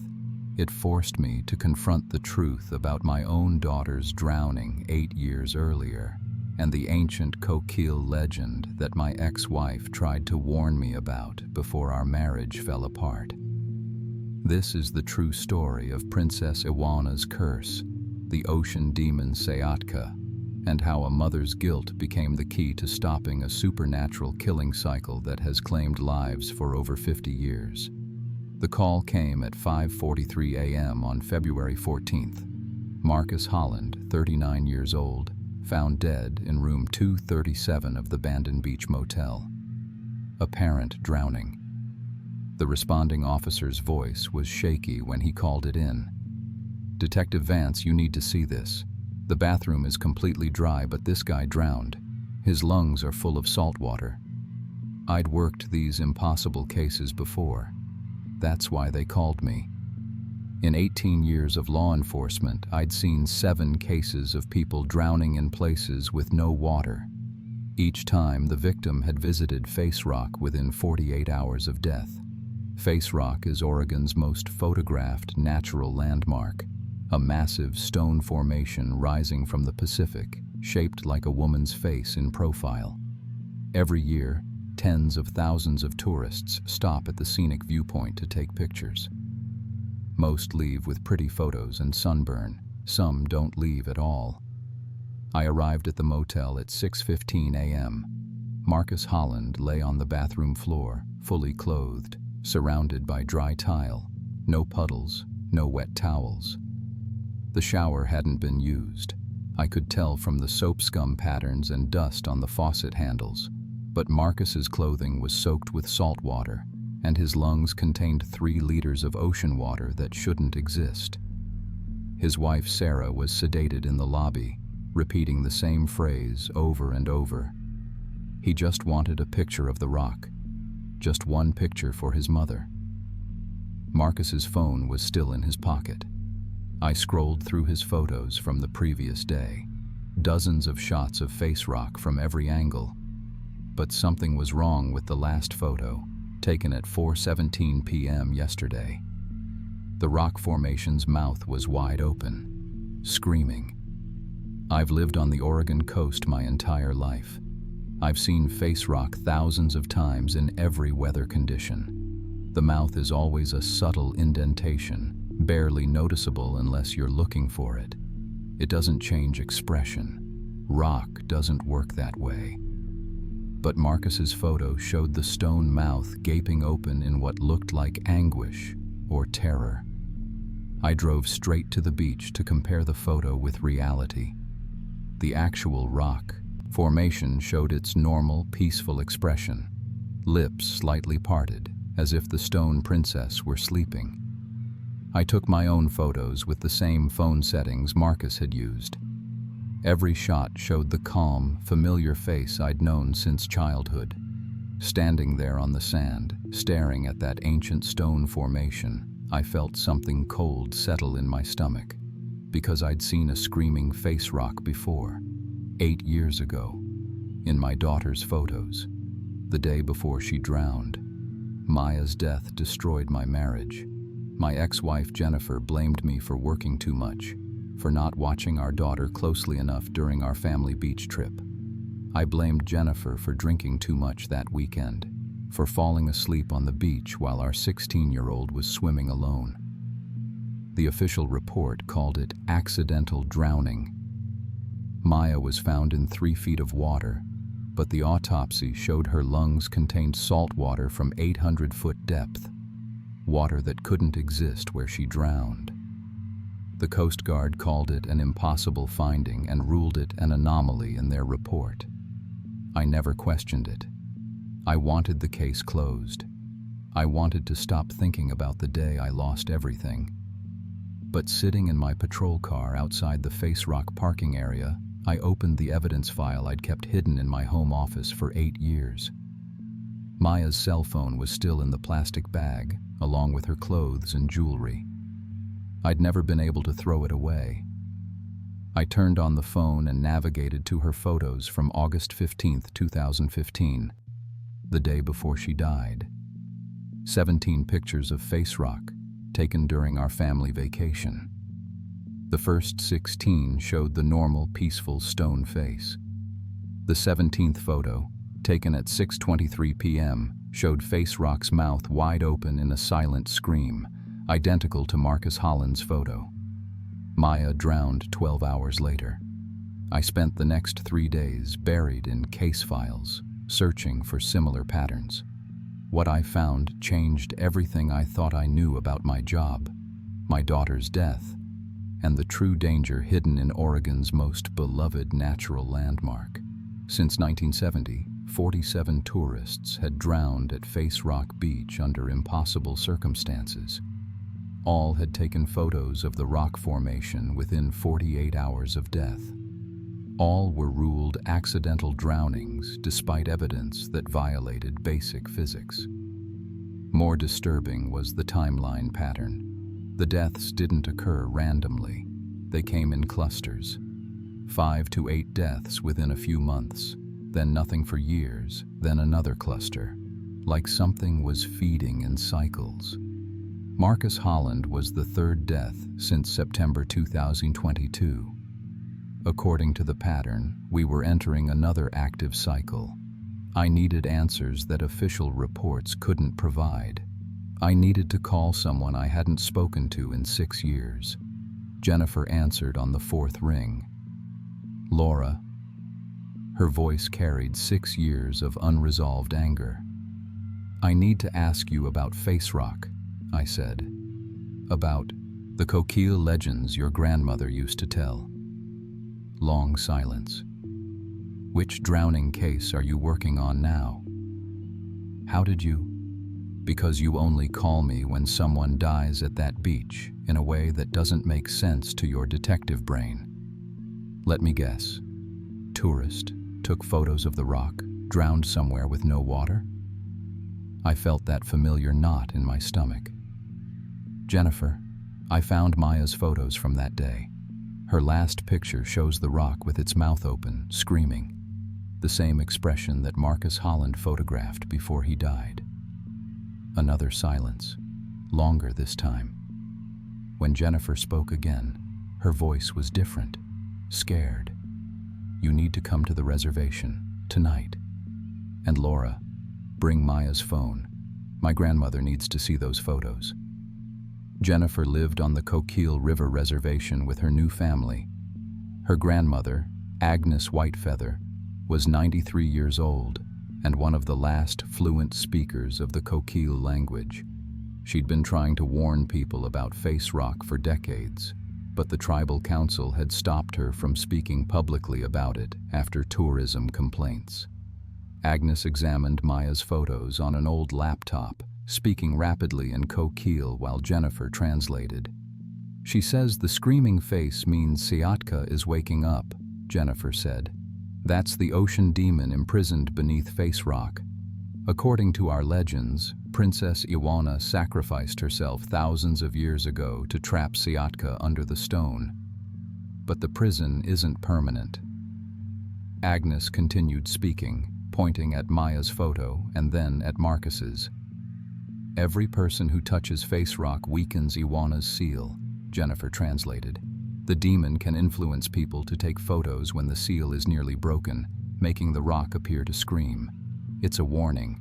After 10 people touch the rock during a weakening cycle, Siatka breaks free completely. I felt sick. How many people have touched it in this cycle? Jennifer asked her grandmother in Coquille. Agnes held up 7 fingers. 7 people. 3 are dead. That means 4 more will die before Siatka emerges completely. Unless what? unless someone who helped weaken the seal performs the guardian ritual. They have to take Ioana's place as the prison keeper. They have to die willingly to strengthen the seal. Agnes spoke again, looking directly at me. She says you qualify for the ritual. Jennifer translated quietly. Because your investigation will bring attention to the beach. More tourists, more people touching the rock.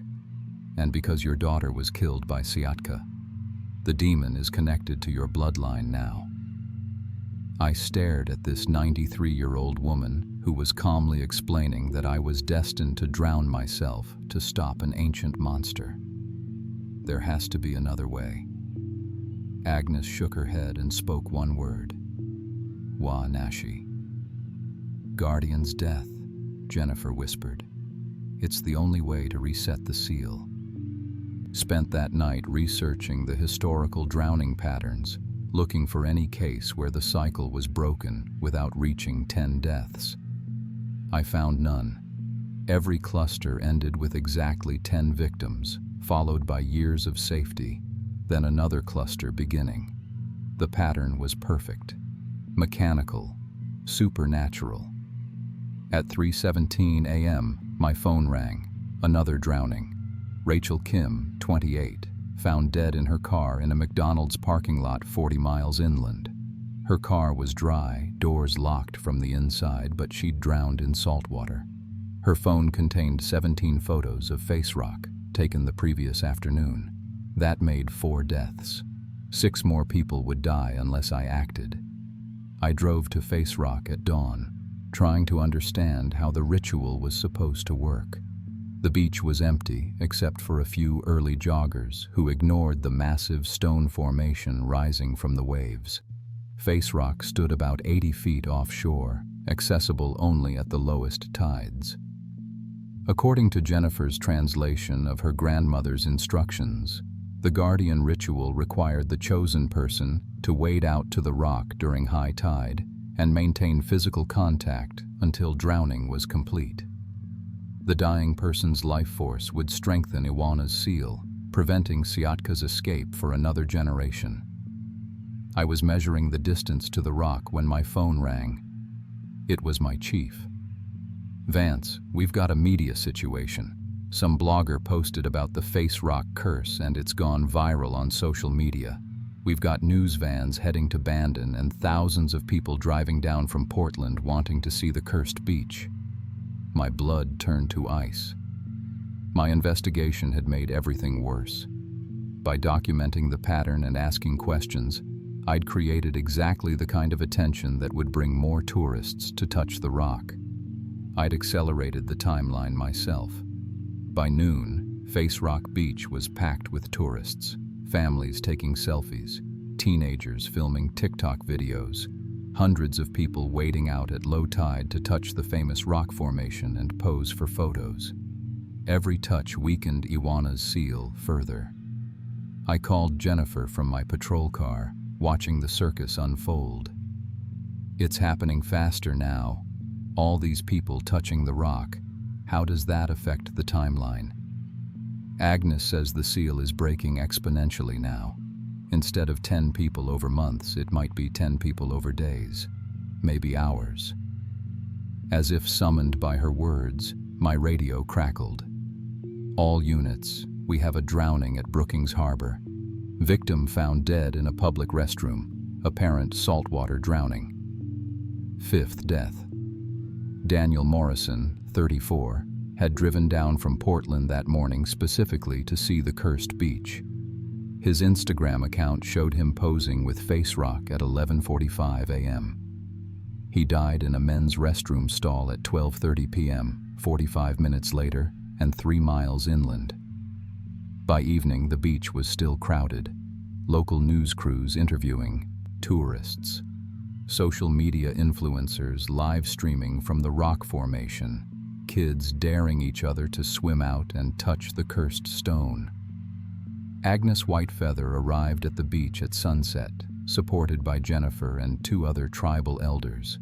She spoke to me in English for the first time. Detective Vance, Your people broke the sacred boundary. Now you must repair it. Tonight, before more die. How do I know the ritual will work? Agnes smiled sadly. Because Iwana was a mother too. She protected her children. You protect yours now. At 9:47 p.m., my radio reported the 6th death. Amanda Torres, 19, drowned in a hotel swimming pool in Gold Beach. The pool contained salt water that tested positive for deep ocean minerals found only below 2,000 feet. 4 more deaths would free Siatka completely. Based on the accelerating timeline, I estimated 6 hours before the 10th victim died.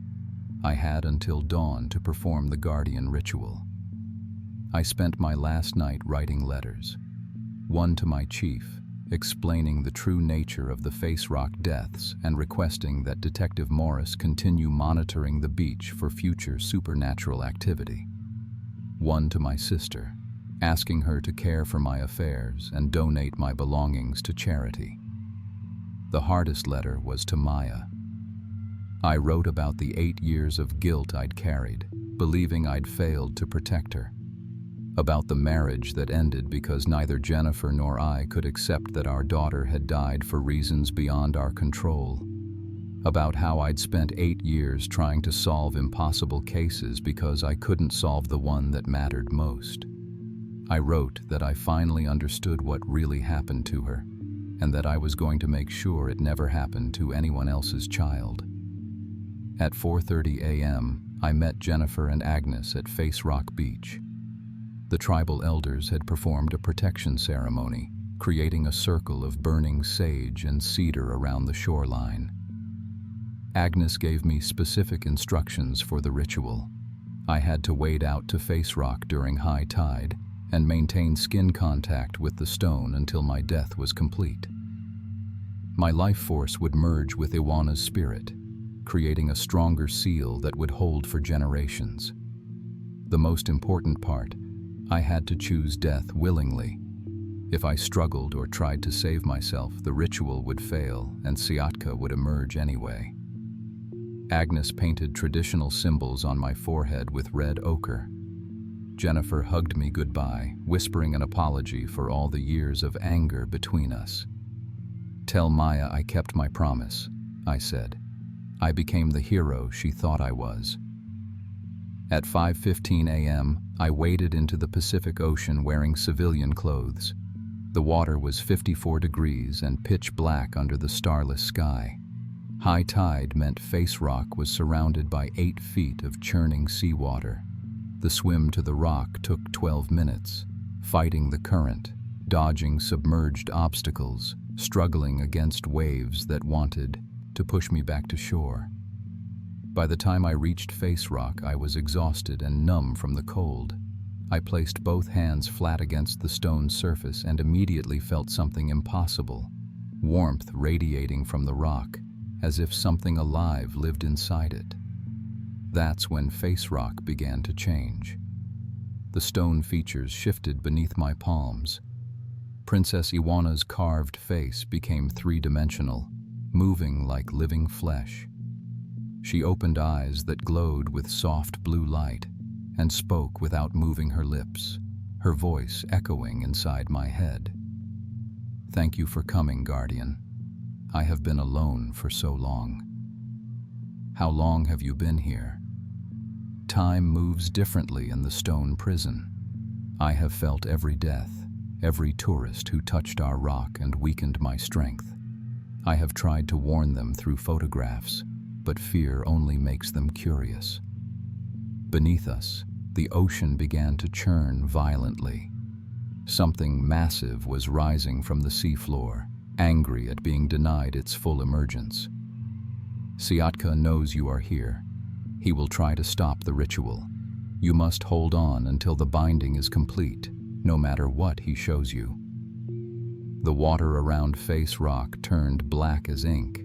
Tentacles thicker than tree trunks erupted from the depths, followed by a head the size of a shipping container. Siatka was part octopus, part shark, part something that had never been natural.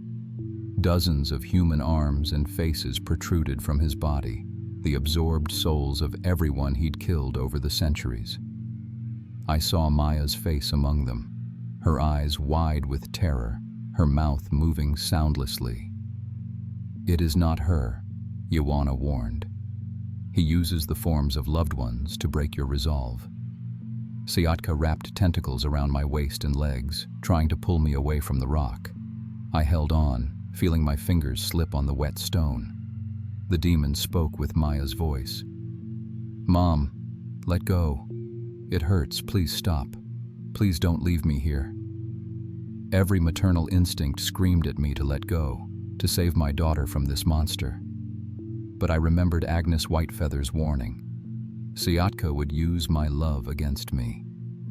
"You're not Maya," I gasped, blood running from my mouth where Siatka's crushing grip had broken ribs. "My daughter is safe. She's free. You're just wearing her face." Siatka's roar shook the ocean floor. He squeezed tighter, and I felt my sternum crack. But I kept my hands on face rock, feeling Ioana's warmth flowing through the stone. "The binding begins now. Your death will create the new prison. Do not let go." Blue light erupted from face rock, spreading through the water like liquid electricity. Siatka screamed with the voices of 100 drowned souls as chains of light wrapped around his massive form, dragging him back toward the seafloor. The demon released me to fight against the binding magic, but it was too late. The blue chains pulled him down into a crack that opened in the ocean floor, sealing him in a deeper prison than before. I felt my life force flowing out through my hands, merging with the stone, becoming part of Ioana's eternal watch. My lungs filled with salt water, but I no longer needed to breathe. I was becoming something beyond human death. "Welcome, Sister Guardian. We will watch over the beach together now." Jennifer and the tribal elders pulled my body to shore at dawn. According to the coroner's report, I died of drowning combined with massive internal trauma, but somehow survived long enough to complete the ritual despite injuries that should have killed me instantly. No more drownings occurred at Face Rock Beach after that morning. The case was officially closed as Detective Laura Vance died in an accident during an unauthorized investigation. They gave me a posthumous Medal of Honor. But the real truth is preserved in Coquille oral tradition. Agnes Whitefeather added my name to the story of Princess Ioana, calling me the second guardian who strengthened the ancient seal. If you visit Face Rock today, look carefully at the stone formation during certain tide conditions and lighting angles. You'll see two faces carved in the rock: Princess Ioana's peaceful profile and my own determined expression watching over the beach. Jennifer visits my memorial plaque every month, bringing flowers and updates about her family. She tells me Maya appears in her dreams now, no longer the scared child who drowned, but a grown woman at peace, grateful that her mother finally understood the truth and chose to protect other families. The Face Rock curse has ended, but the price was everything I had to give. Some legends can only be stopped by becoming part of them. Ioana and I keep our vigil together now, two mothers standing guard against the darkness beneath the waves, ensuring that no more children will be taken by Siatka's hunger. The beach is safe. The families are protected. The ancient contract between the living and the supernatural has been renewed. Sometimes love requires the ultimate sacrifice. Sometimes being a hero means accepting that the story ends with your death. But the protection continues forever. Based on true Coquille tribal legends of Princess Ioana and the Face Rock Formation near Bandon, Oregon. While supernatural elements are fictional, the cultural traditions and geographic details are accurately researched and presented with respect for Native American heritage.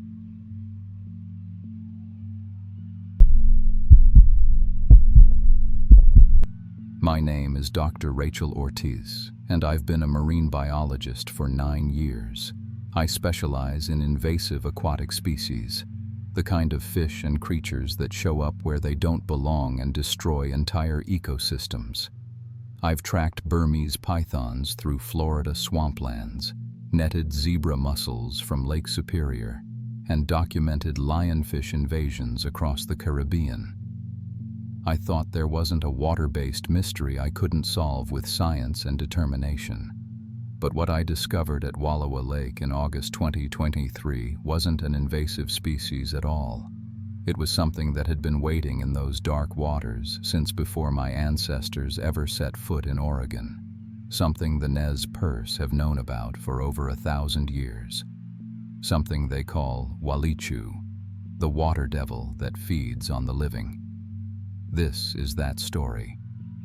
And I'm telling it now because the juveniles are almost grown, and people need to know what's coming. The call from Oregon Fish and Wildlife came on a Tuesday morning in late July. My supervisor, Dr. Marcus Webb, sounded rattled, unusual for a man who dealt with everything from toxic algae blooms to escaped exotic pets. "Rachel, I need you in Eastern Oregon ASAP. We've got a situation at Wallowa Lake. Rancher named Tom Fisher has lost 14 head of cattle in 3 weeks. All found dead near the shoreline, all completely drained of blood. Bite marks show something with 4-inch teeth arranged in a perfect circle." I packed my standard field kit, underwater cameras with motion sensors, portable sonar equipment, dive gear rated for 200 feet, water quality testing tools, and specimen collection containers.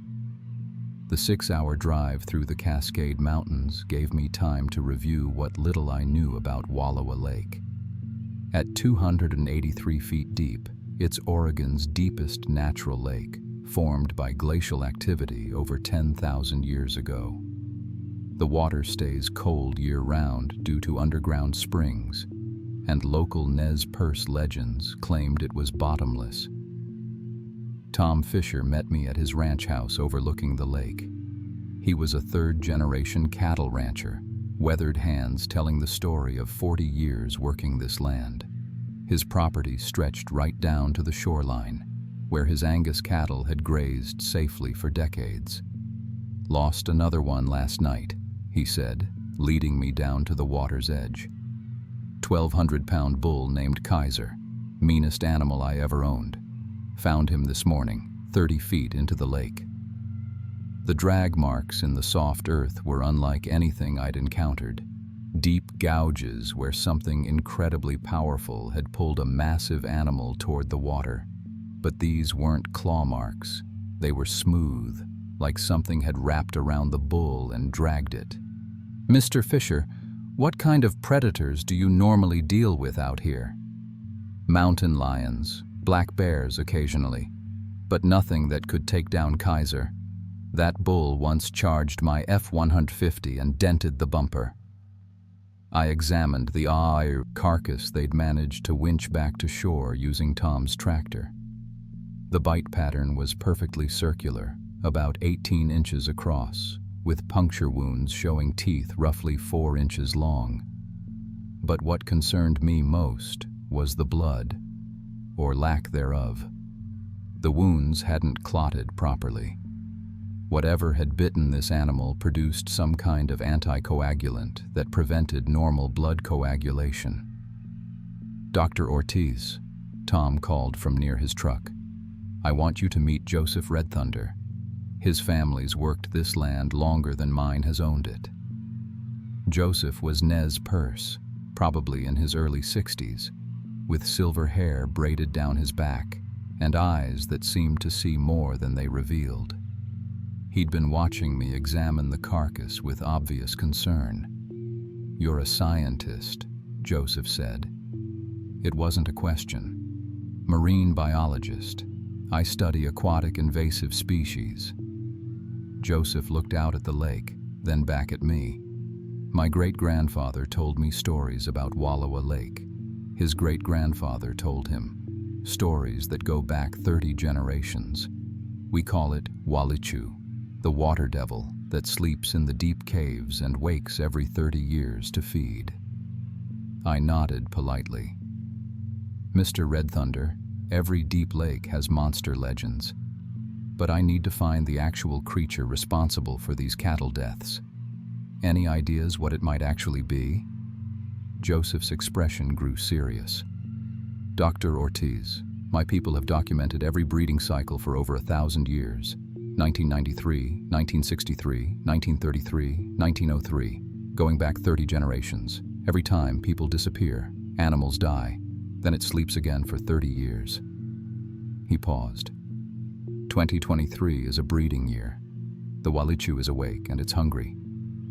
That evening I set up my base camp on Tom's private dock. The lake was mirror still, reflecting stars that seemed to pulse in the dark water. I deployed 6 underwater cameras at strategic depths, 50, 100, 150, 200, 250, and 280 feet. The deepest camera took nearly 30 minutes to reach bottom. My first sonar sweep revealed something remarkable. At 275 feet, massive cavern systems connected to underground river networks that extended for miles in every direction.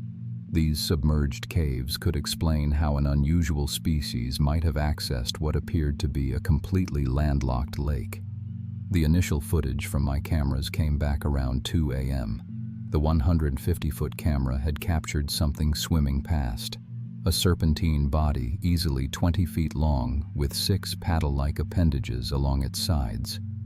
The anatomy was wrong for any eel species I knew about. But what really caught my attention were the bioluminescent patches along its flanks, pulsing in rhythmic patterns. Freshwater bioluminescence was extremely rare outside of certain deep cave systems. I spent the next day analyzing the footage frame by frame. The creature's eyes faced forward like a mammalian predator rather than to the sides like most fish. Its movement patterns showed intelligence. It had clearly noticed my camera and was investigating it systematically. On my third day, the 50-foot camera captured a feeding event that made my blood run cold. A mule deer had come down to drink at dawn. The attack lasted exactly 8 seconds. The creature's jaw unfolded in 3 distinct sections, revealing rotating rows of teeth that grabbed the deer and dragged it underwater before the animal could even cry out. I managed to collect a tissue sample from the deer carcass before it sank completely. Under my portable microscope, the tissue showed something fascinating and terrifying. The same anticoagulant enzyme I'd found in the cattle wounds. But this wasn't just saliva. The tissue itself was saturated with a clear, viscous substance that seemed to preserve cellular structure while preventing decomposition. That night changed everything. I was working on my laptop, analyzing water samples, when something massive struck the dock pilings beneath me. The entire structure shuddered like it had been hit by a boat. But there was no boat. The water around the dock began glowing with spiral patterns of blue light that pulsed in mathematical rhythm. The creature was directly underneath me, and I realized it wasn't just hunting. It was studying me. I quickly deployed a hydrophone to record any underwater sounds. What I heard through my headphones made me question everything I thought I knew about aquatic intelligence.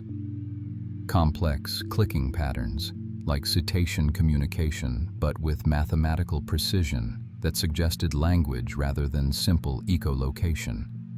The bioluminescent display continued for over an hour. Spirals that shifted into geometric patterns, then into what looked almost like symbols. This wasn't random. The creature was attempting to communicate. The next morning, I made the decision that nearly cost me my life. I had to get direct footage of this entity. I suited up with my diving equipment and prepared for a 180-foot descent, ignoring every safety protocol I'd ever learned. I should have had a dive partner, proper decompression planning, and emergency backup. But Tom was losing cattle every few nights, and I needed answers.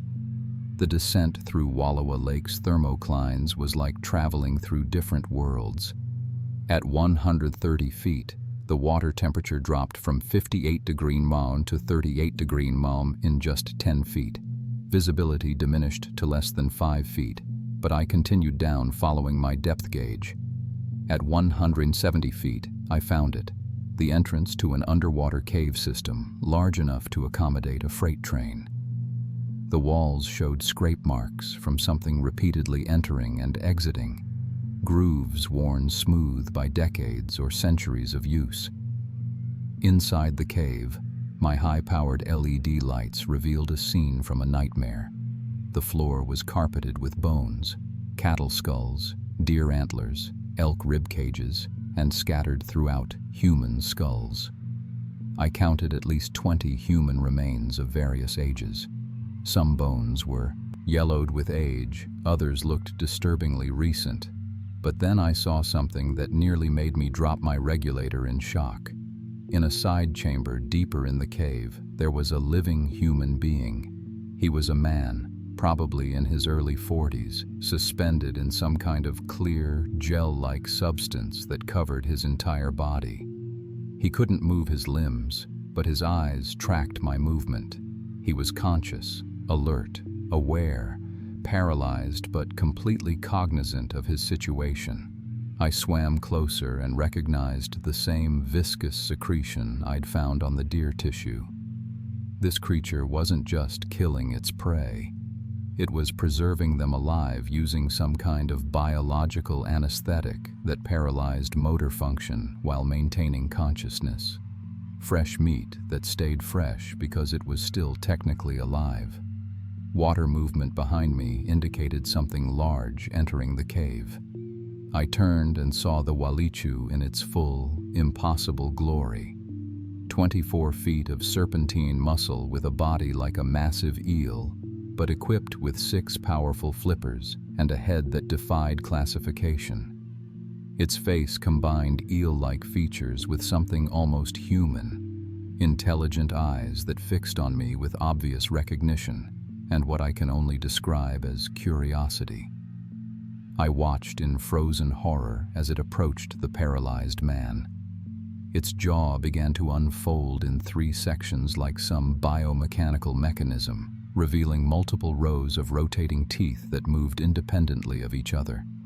The creature began methodically scraping flesh from the man's leg while he remained conscious and aware, his eyes wide with silent agony. It fed for several minutes, then swam away, leaving him alive for the next feeding. When the creature had departed, the man managed to mouth words to me through the paralytic substance. "Kill the eggs only way." He directed my attention with his eyes toward an even deeper section of the cave. Following his gaze, I discovered the breeding chamber. Dozens of leathery eggs the size of footballs lined the cave walls, pulsing with internal movement. Several had already hatched, and I watched in revulsion as juvenile Walichu, already 3 feet long, emerged from the shells. The horrible truth hit me like ice water. This wasn't an invasive species that had somehow reached Wallowa Lake. This was an ancient native species that had been here for millennia. The Nez Perce legends weren't mythology. They were historical documentation of a breeding cycle that had been repeating for over 1,000 years. The paralyzed man, I later learned his name was Tyler Webb, a marine geologist who disappeared while hiking in May, suddenly grabbed my dive knife from my equipment belt. Using what little motor function he had retained, he managed to cut deeply into his own throat, filling the water around us with clouds of blood. The adult Walichu returned immediately, drawn by the blood scent. While it focused on Tyler's self-sacrifice, I had a narrow window to escape. I swam for the cave exit as fast as my equipment would allow. The creature noticed my departure and began pursuit. It moved through the water faster than anything that size should be physically capable of achieving. I could sense it closing the distance behind me. In desperation, I abandoned every decompression protocol and surfaced from 170 feet in under 2 minutes. The nitrogen bubbles forming in my bloodstream should have killed me instantly, but pure terror overrode my body's normal limitations. I reached the dock just as the Walichu rammed the pilings with enough force to collapse the entire structure. I fell back into the water, and its 3-part jaw opened inches from my face. I could see the mechanical precision of those rotating teeth, smell the decay from its feeding chamber. Suddenly, rifle shots echoed across the lake. Joseph Red Thunder stood on the shore with a .30-06, firing repeatedly into the water near the creature. He wasn't trying to hit it. The bullets were creating enough noise and water displacement to drive it back to the depths. Joseph pulled me to shore while I vomited from severe decompression sickness. My joints were swelling. Nitrogen bubbles were forming under my skin, and I was barely conscious. The next 12 hours are a blur of helicopter transport and emergency medical treatment. At the hyperbaric chamber in Boise, doctors told me I shouldn't have survived that ascent, but surviving was just the beginning of my problems. Dr. Webb arrived at the hospital 2 days later with a complete video analysis team. I showed him the underwater footage, hours of documentation including Tyler Webb being consumed alive while fully conscious. Webb watched the entire recording without changing expression. When it ended, he closed my laptop and looked at me with eyes I'd never seen before. "Rachel, this footage never existed. You were investigating routine cattle predation, found evidence of a small population of escaped alligator gar, and recommended standard fish population control measures. Marcus, there are dozens of juvenile Walichu in that breeding chamber right now. In 5 years, they'll be adults. This lake will become a hunting ground for 40 of these creatures. You'll sign a non-disclosure agreement stating that your investigation found no evidence of unusual aquatic species. Oregon Fish and Wildlife will handle any follow-up internally. And if I refuse, then you'll lose your professional license, your security clearance, and any chance of working in marine biology again. You'll also face federal charges for falsifying scientific reports." They confiscated every piece of equipment I'd brought: cameras, computers, sample containers, even my personal diving gear. The NDA I was forced to sign was 30 pages long and covered not just my findings, but any discussion of Wallowa Lake, the Fisher Ranch, or anything related to my investigation. But I had anticipated this possibility. Before showing Webb my footage, I had secreted tissue samples from both the deer carcass and the paralytic substance coating Tyler Webb. I mailed these samples to genetics laboratories in different states using false names and fabricated research purposes. The results that came back 3 weeks later were impossible. Unknown species showing DNA markers from hagfish, lamprey, and mammalian sources. Genetic structure suggests species predating most modern fish families by millions of years. Recommend immediate contamination retest as these results are biologically impossible. I sent samples to a second laboratory. Same results with an additional note. If these findings are accurate, this represents a living fossil that should have gone extinct during the Devonian period. Evolutionary impossibility. I reached out to Joseph Red Thunder through intermediaries.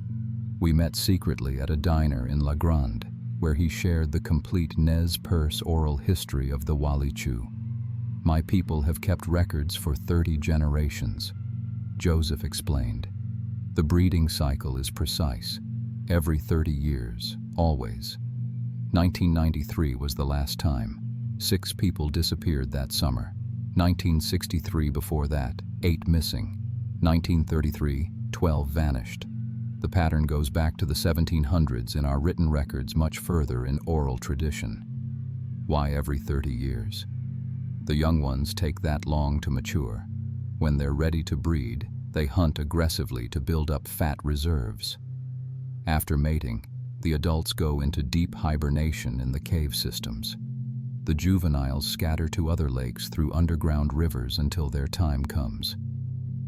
Joseph showed me tribal documentation, maps marking disappearances, ceremonial records of years when the lake was declared off-limits, even photographs from the 1960s showing what tribal elders claimed were juvenile walichu in other eastern Oregon lakes. 2023 is a major breeding year, Joseph continued. Based on the traditional cycles, this generation will produce more offspring than usual. My great-grandfather's records show this happens every sixth cycle, roughly every 180 years. The last time was 1843. 17 people disappeared that year. I returned to my research with new urgency. Using historical records from newspapers, police reports, and missing persons databases, I documented the pattern Joseph had described. Every 30 years since the 1850s, Eastern Oregon experienced a cluster of unexplained disappearances centered around deep lakes. But when I tried to publish these findings, I hit a wall of institutional resistance. Scientific journals rejected my papers as unsupported speculation.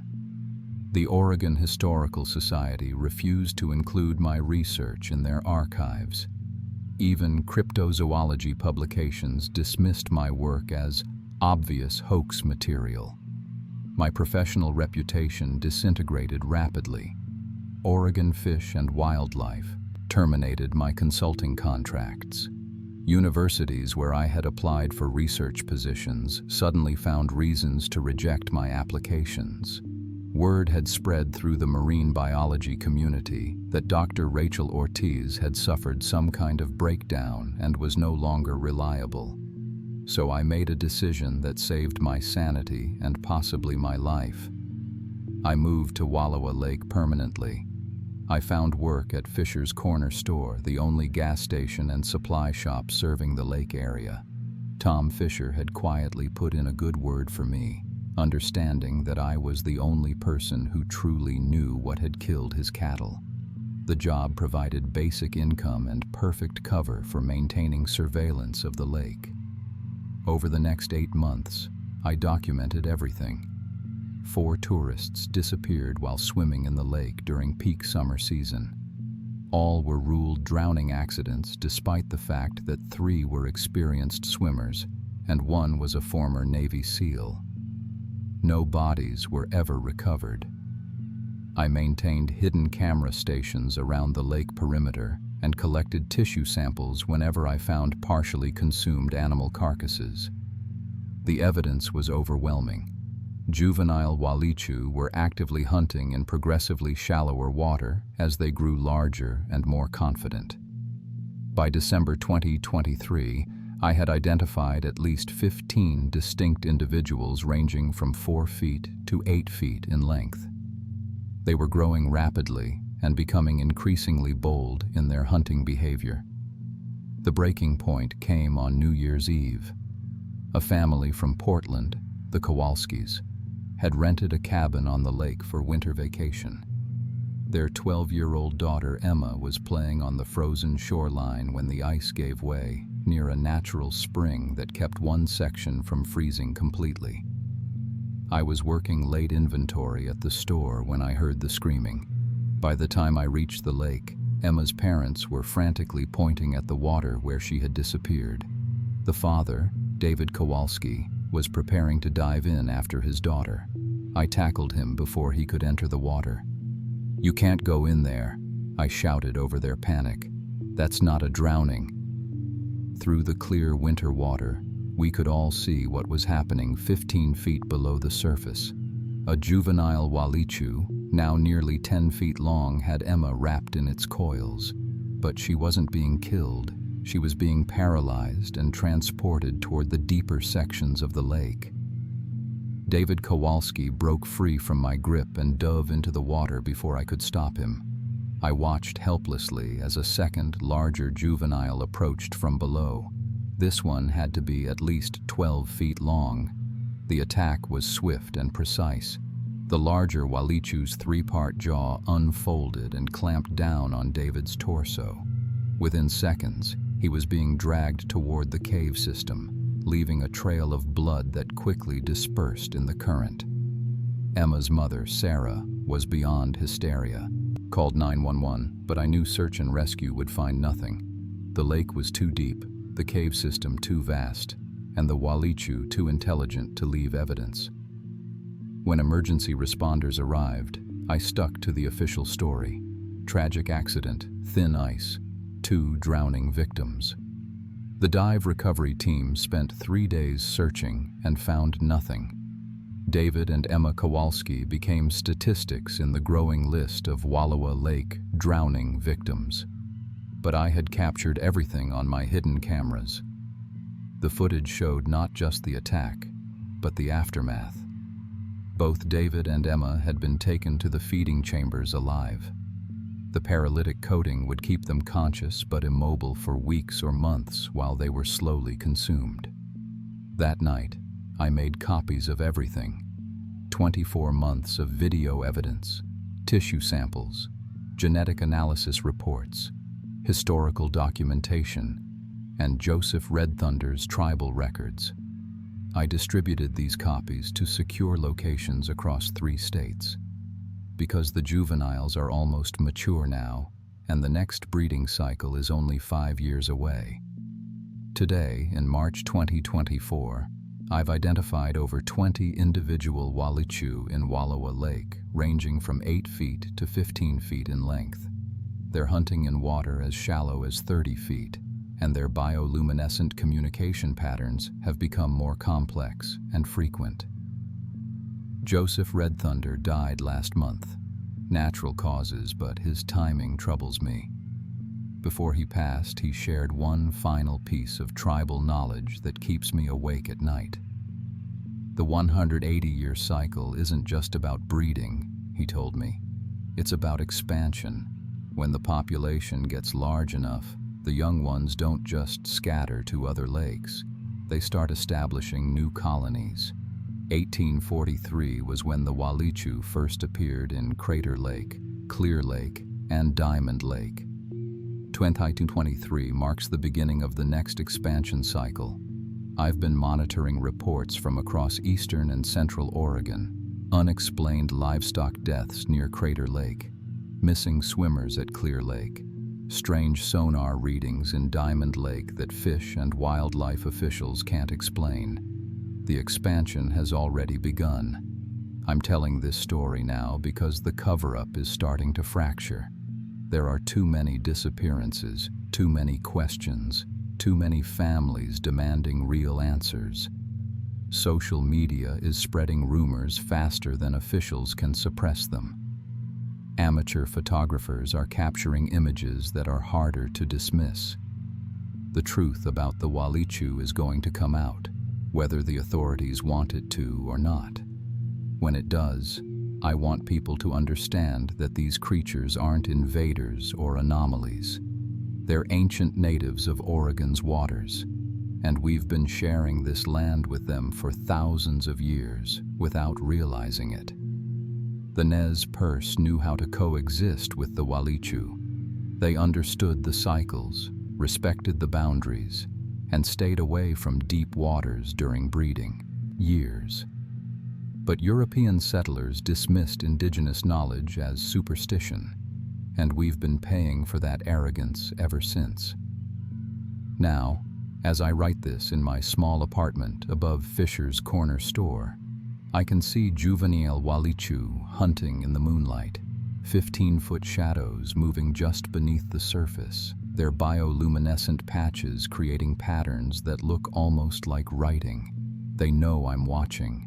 They've always known. Sometimes on calm nights, I think they're trying to communicate with me. The same mathematical patterns Joseph described from tribal ceremonies, the same geometric sequences that his ancestors said represented warnings or territorial boundaries. But I don't speak their language, and they seem to understand that my species has forgotten how to listen. The adult Walichu will wake from hibernation in 2028, ready for the next breeding cycle. By then, there will be 60 to 80 mature individuals in Wallowa Lake alone, plus expanding colonies in at least 6 other Oregon lakes.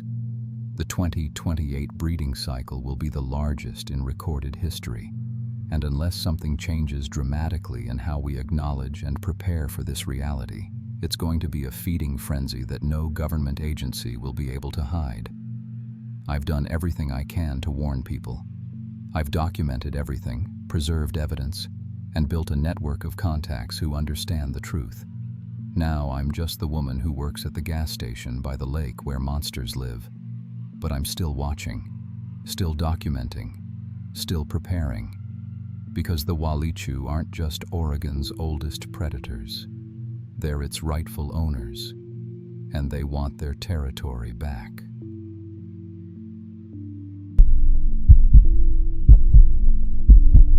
My name is Dr. Elena Vasquez, and I've been an emergency room doctor for 14 years.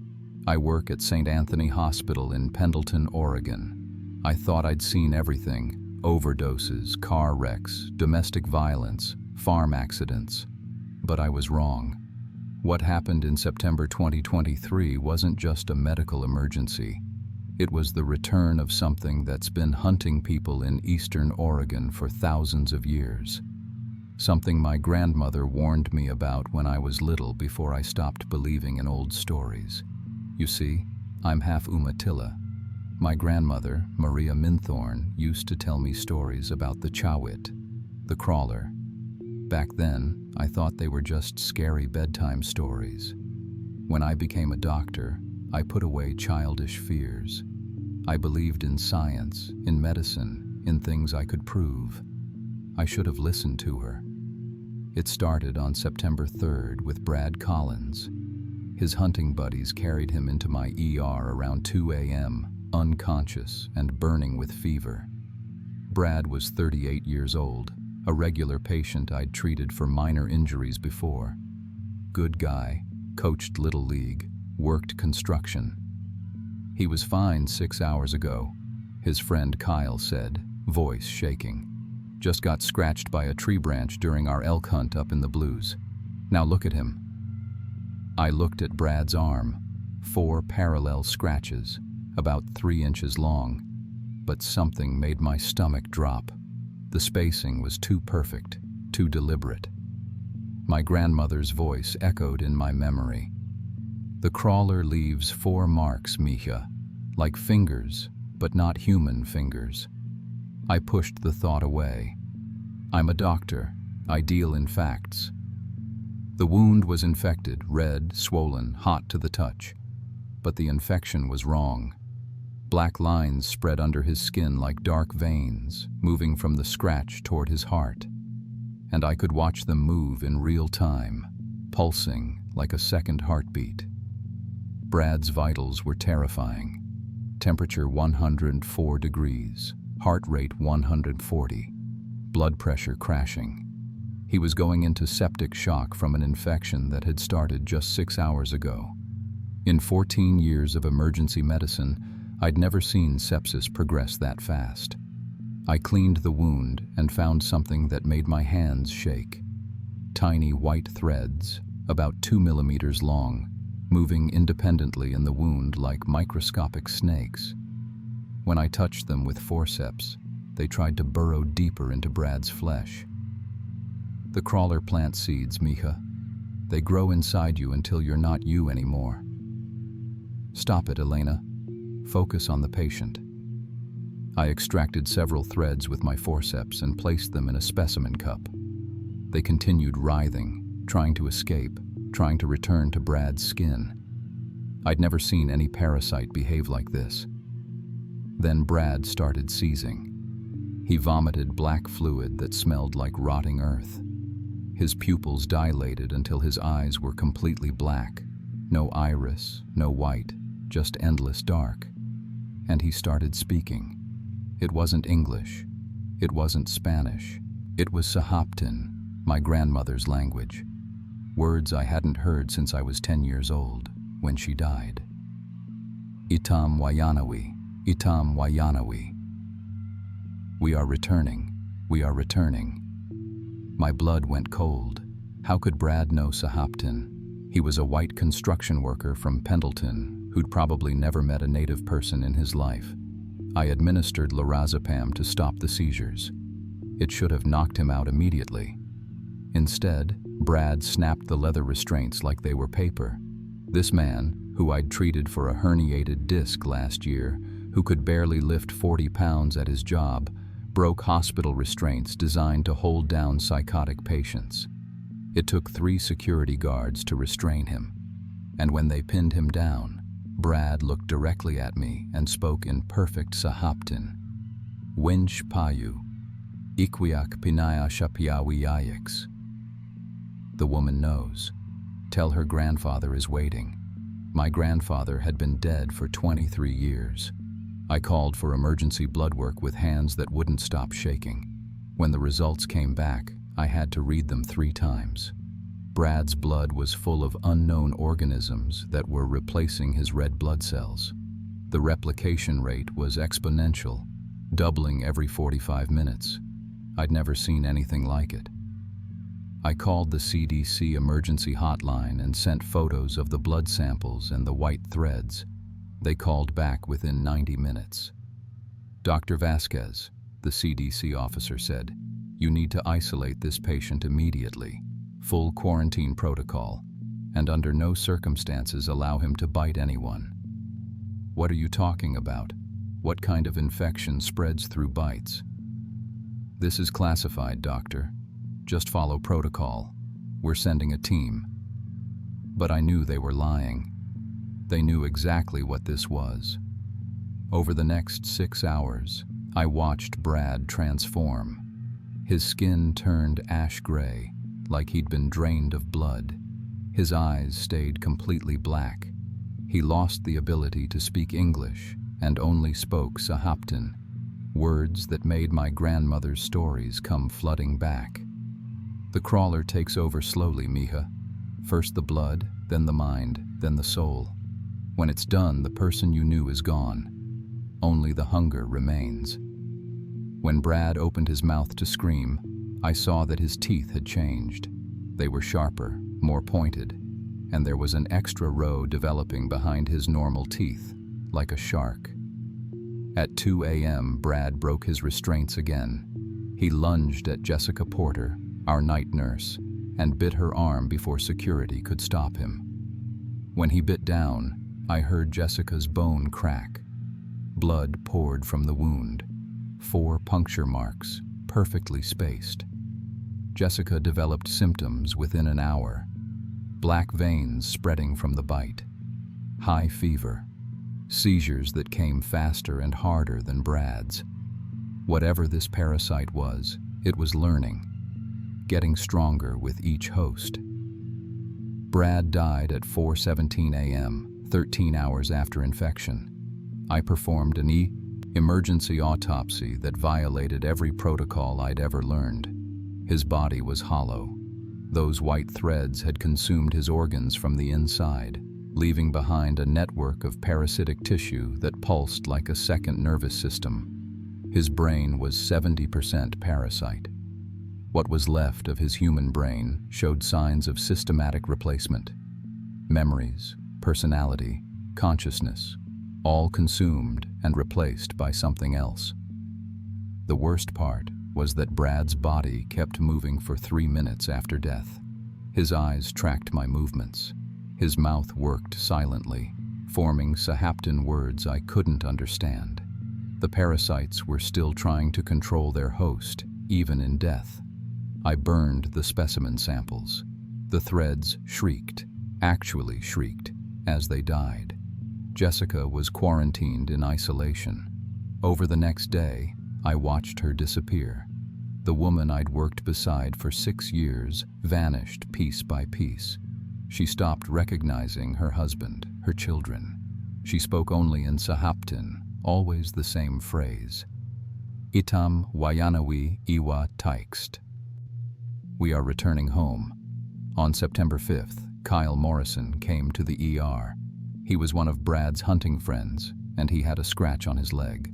4 perfect parallel lines, already showing signs of infection. Kyle told me what really happened in the mountains. Brad was looking for his dropped GPS in this huge hollow tree, big enough to crawl inside, you know?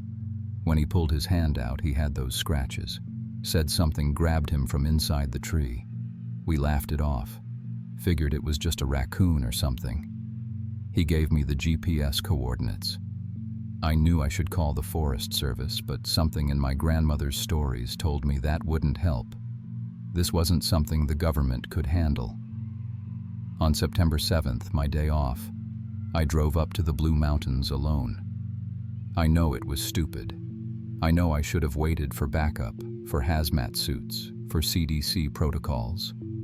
But people were dying, and I was the only one who understood what we were really dealing with. I found the hollow tree Kyle described. Ancient ponderosa pine, probably 500 years old. The hollow was big enough for a person to fit inside. I should have turned around. Every instinct, every memory of my grandmother's warnings told me to leave. But I'm a doctor. I fix things. I save people. It's who I am, even when it's who I shouldn't be. I put on thick gloves and looked inside with a flashlight. What I saw made me vomit. The inside of the tree was lined with thousands of those white threads, all moving in synchronized waves. They covered human remains, bones picked clean, wrapped in parasitic silk like a spider's web. I could see fragments of clothing, personal effects, a park ranger's badge, a logging company hard hat, a child's small sneaker. How many people? How many years? The massive threads began moving toward my light, toward me. I pulled back, but one thread landed on my neck where my helmet didn't quite meet my collar. I felt it burning as it burrowed into my skin. I had maybe 10 minutes before it reached my bloodstream. I drove my scalpel into my own neck, cutting deep to extract the thread before it could establish itself. Blood poured down my shirt as I dug the parasite out of my flesh, nearly severing my carotid artery. I poured medical alcohol into the wound and burned the thread with my lighter. It screamed as it died, a sound like breaking glass and crying children. That's when I knew my grandmother's stories were true. When I got home, I called her sister, my great-aunt Rose, who still lived on the reservation. I told her everything. She listened in silence, then said, "Elena, child, your grandmother told you about the crawler for a reason. It's been sleeping for 27 years. Now it's awake again." She told me the real story. The chawit wasn't just a parasite. It was older than human civilization, older than the tribes themselves. It slept in the great trees, waking every generation to feed. When it infected enough hosts, traditionally 100, they would all return to the nest to complete the cycle. The infected don't die when they reach the tree. They crawl inside willingly, joyfully. Their bodies feed the next generation of parasites. Their memories, their knowledge, their hatred becomes part of the crawler's collective intelligence. "It learns, Elena," Rose said. "Each cycle, it remembers more, gets smarter, harder to stop. Your grandfather fought it in 1996. That's how he really died, not a heart attack. The crawler." By September 9th, we had 8 infected in the hospital. Jessica had bitten an orderly. The orderly bit his girlfriend. The spread was exponential and coordinated. All the infected were speaking Sahaptin, sharing information in a language most of them had never heard before.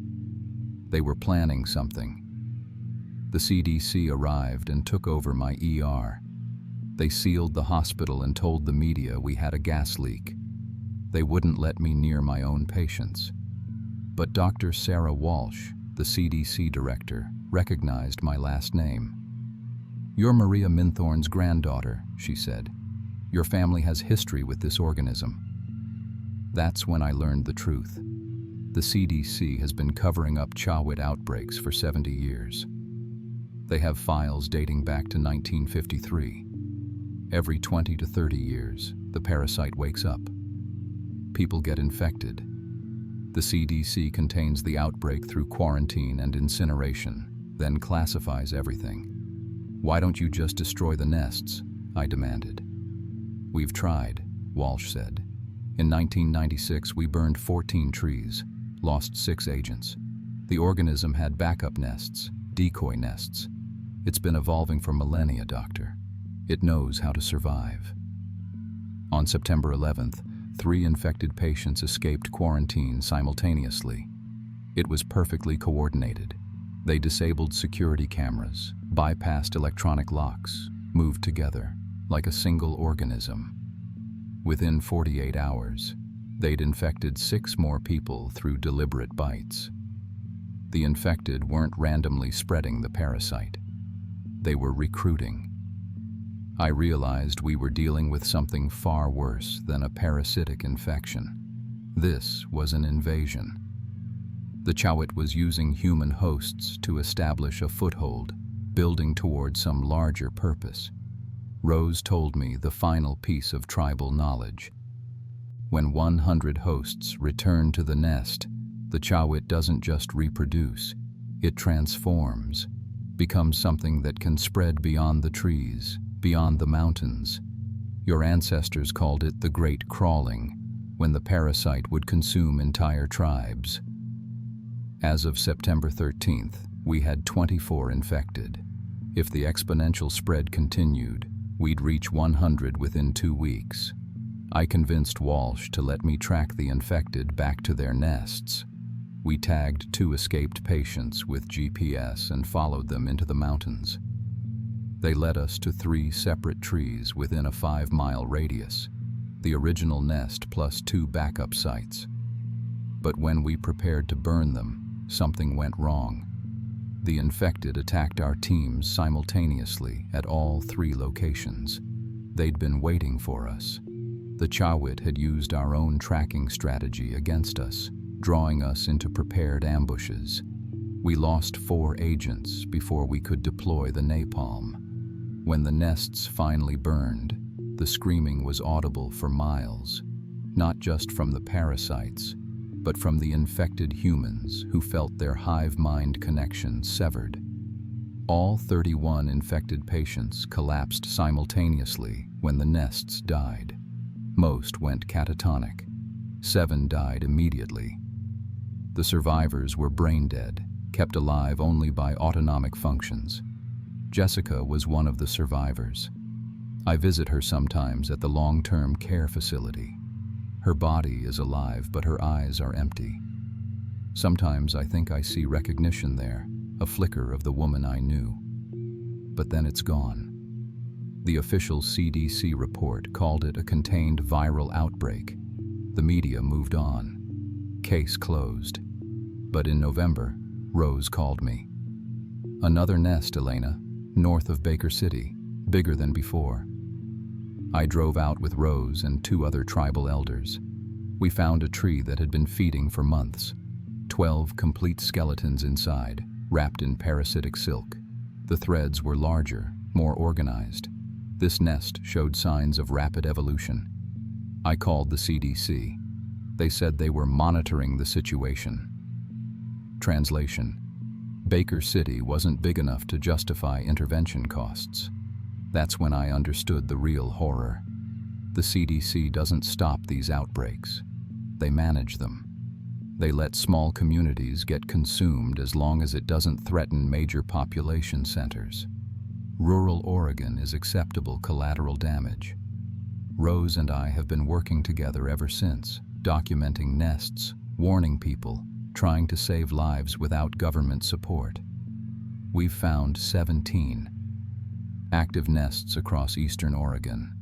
The chawit isn't dormant anymore. It's awake and spreading. Last month, we found evidence that the organism has adapted to modern society.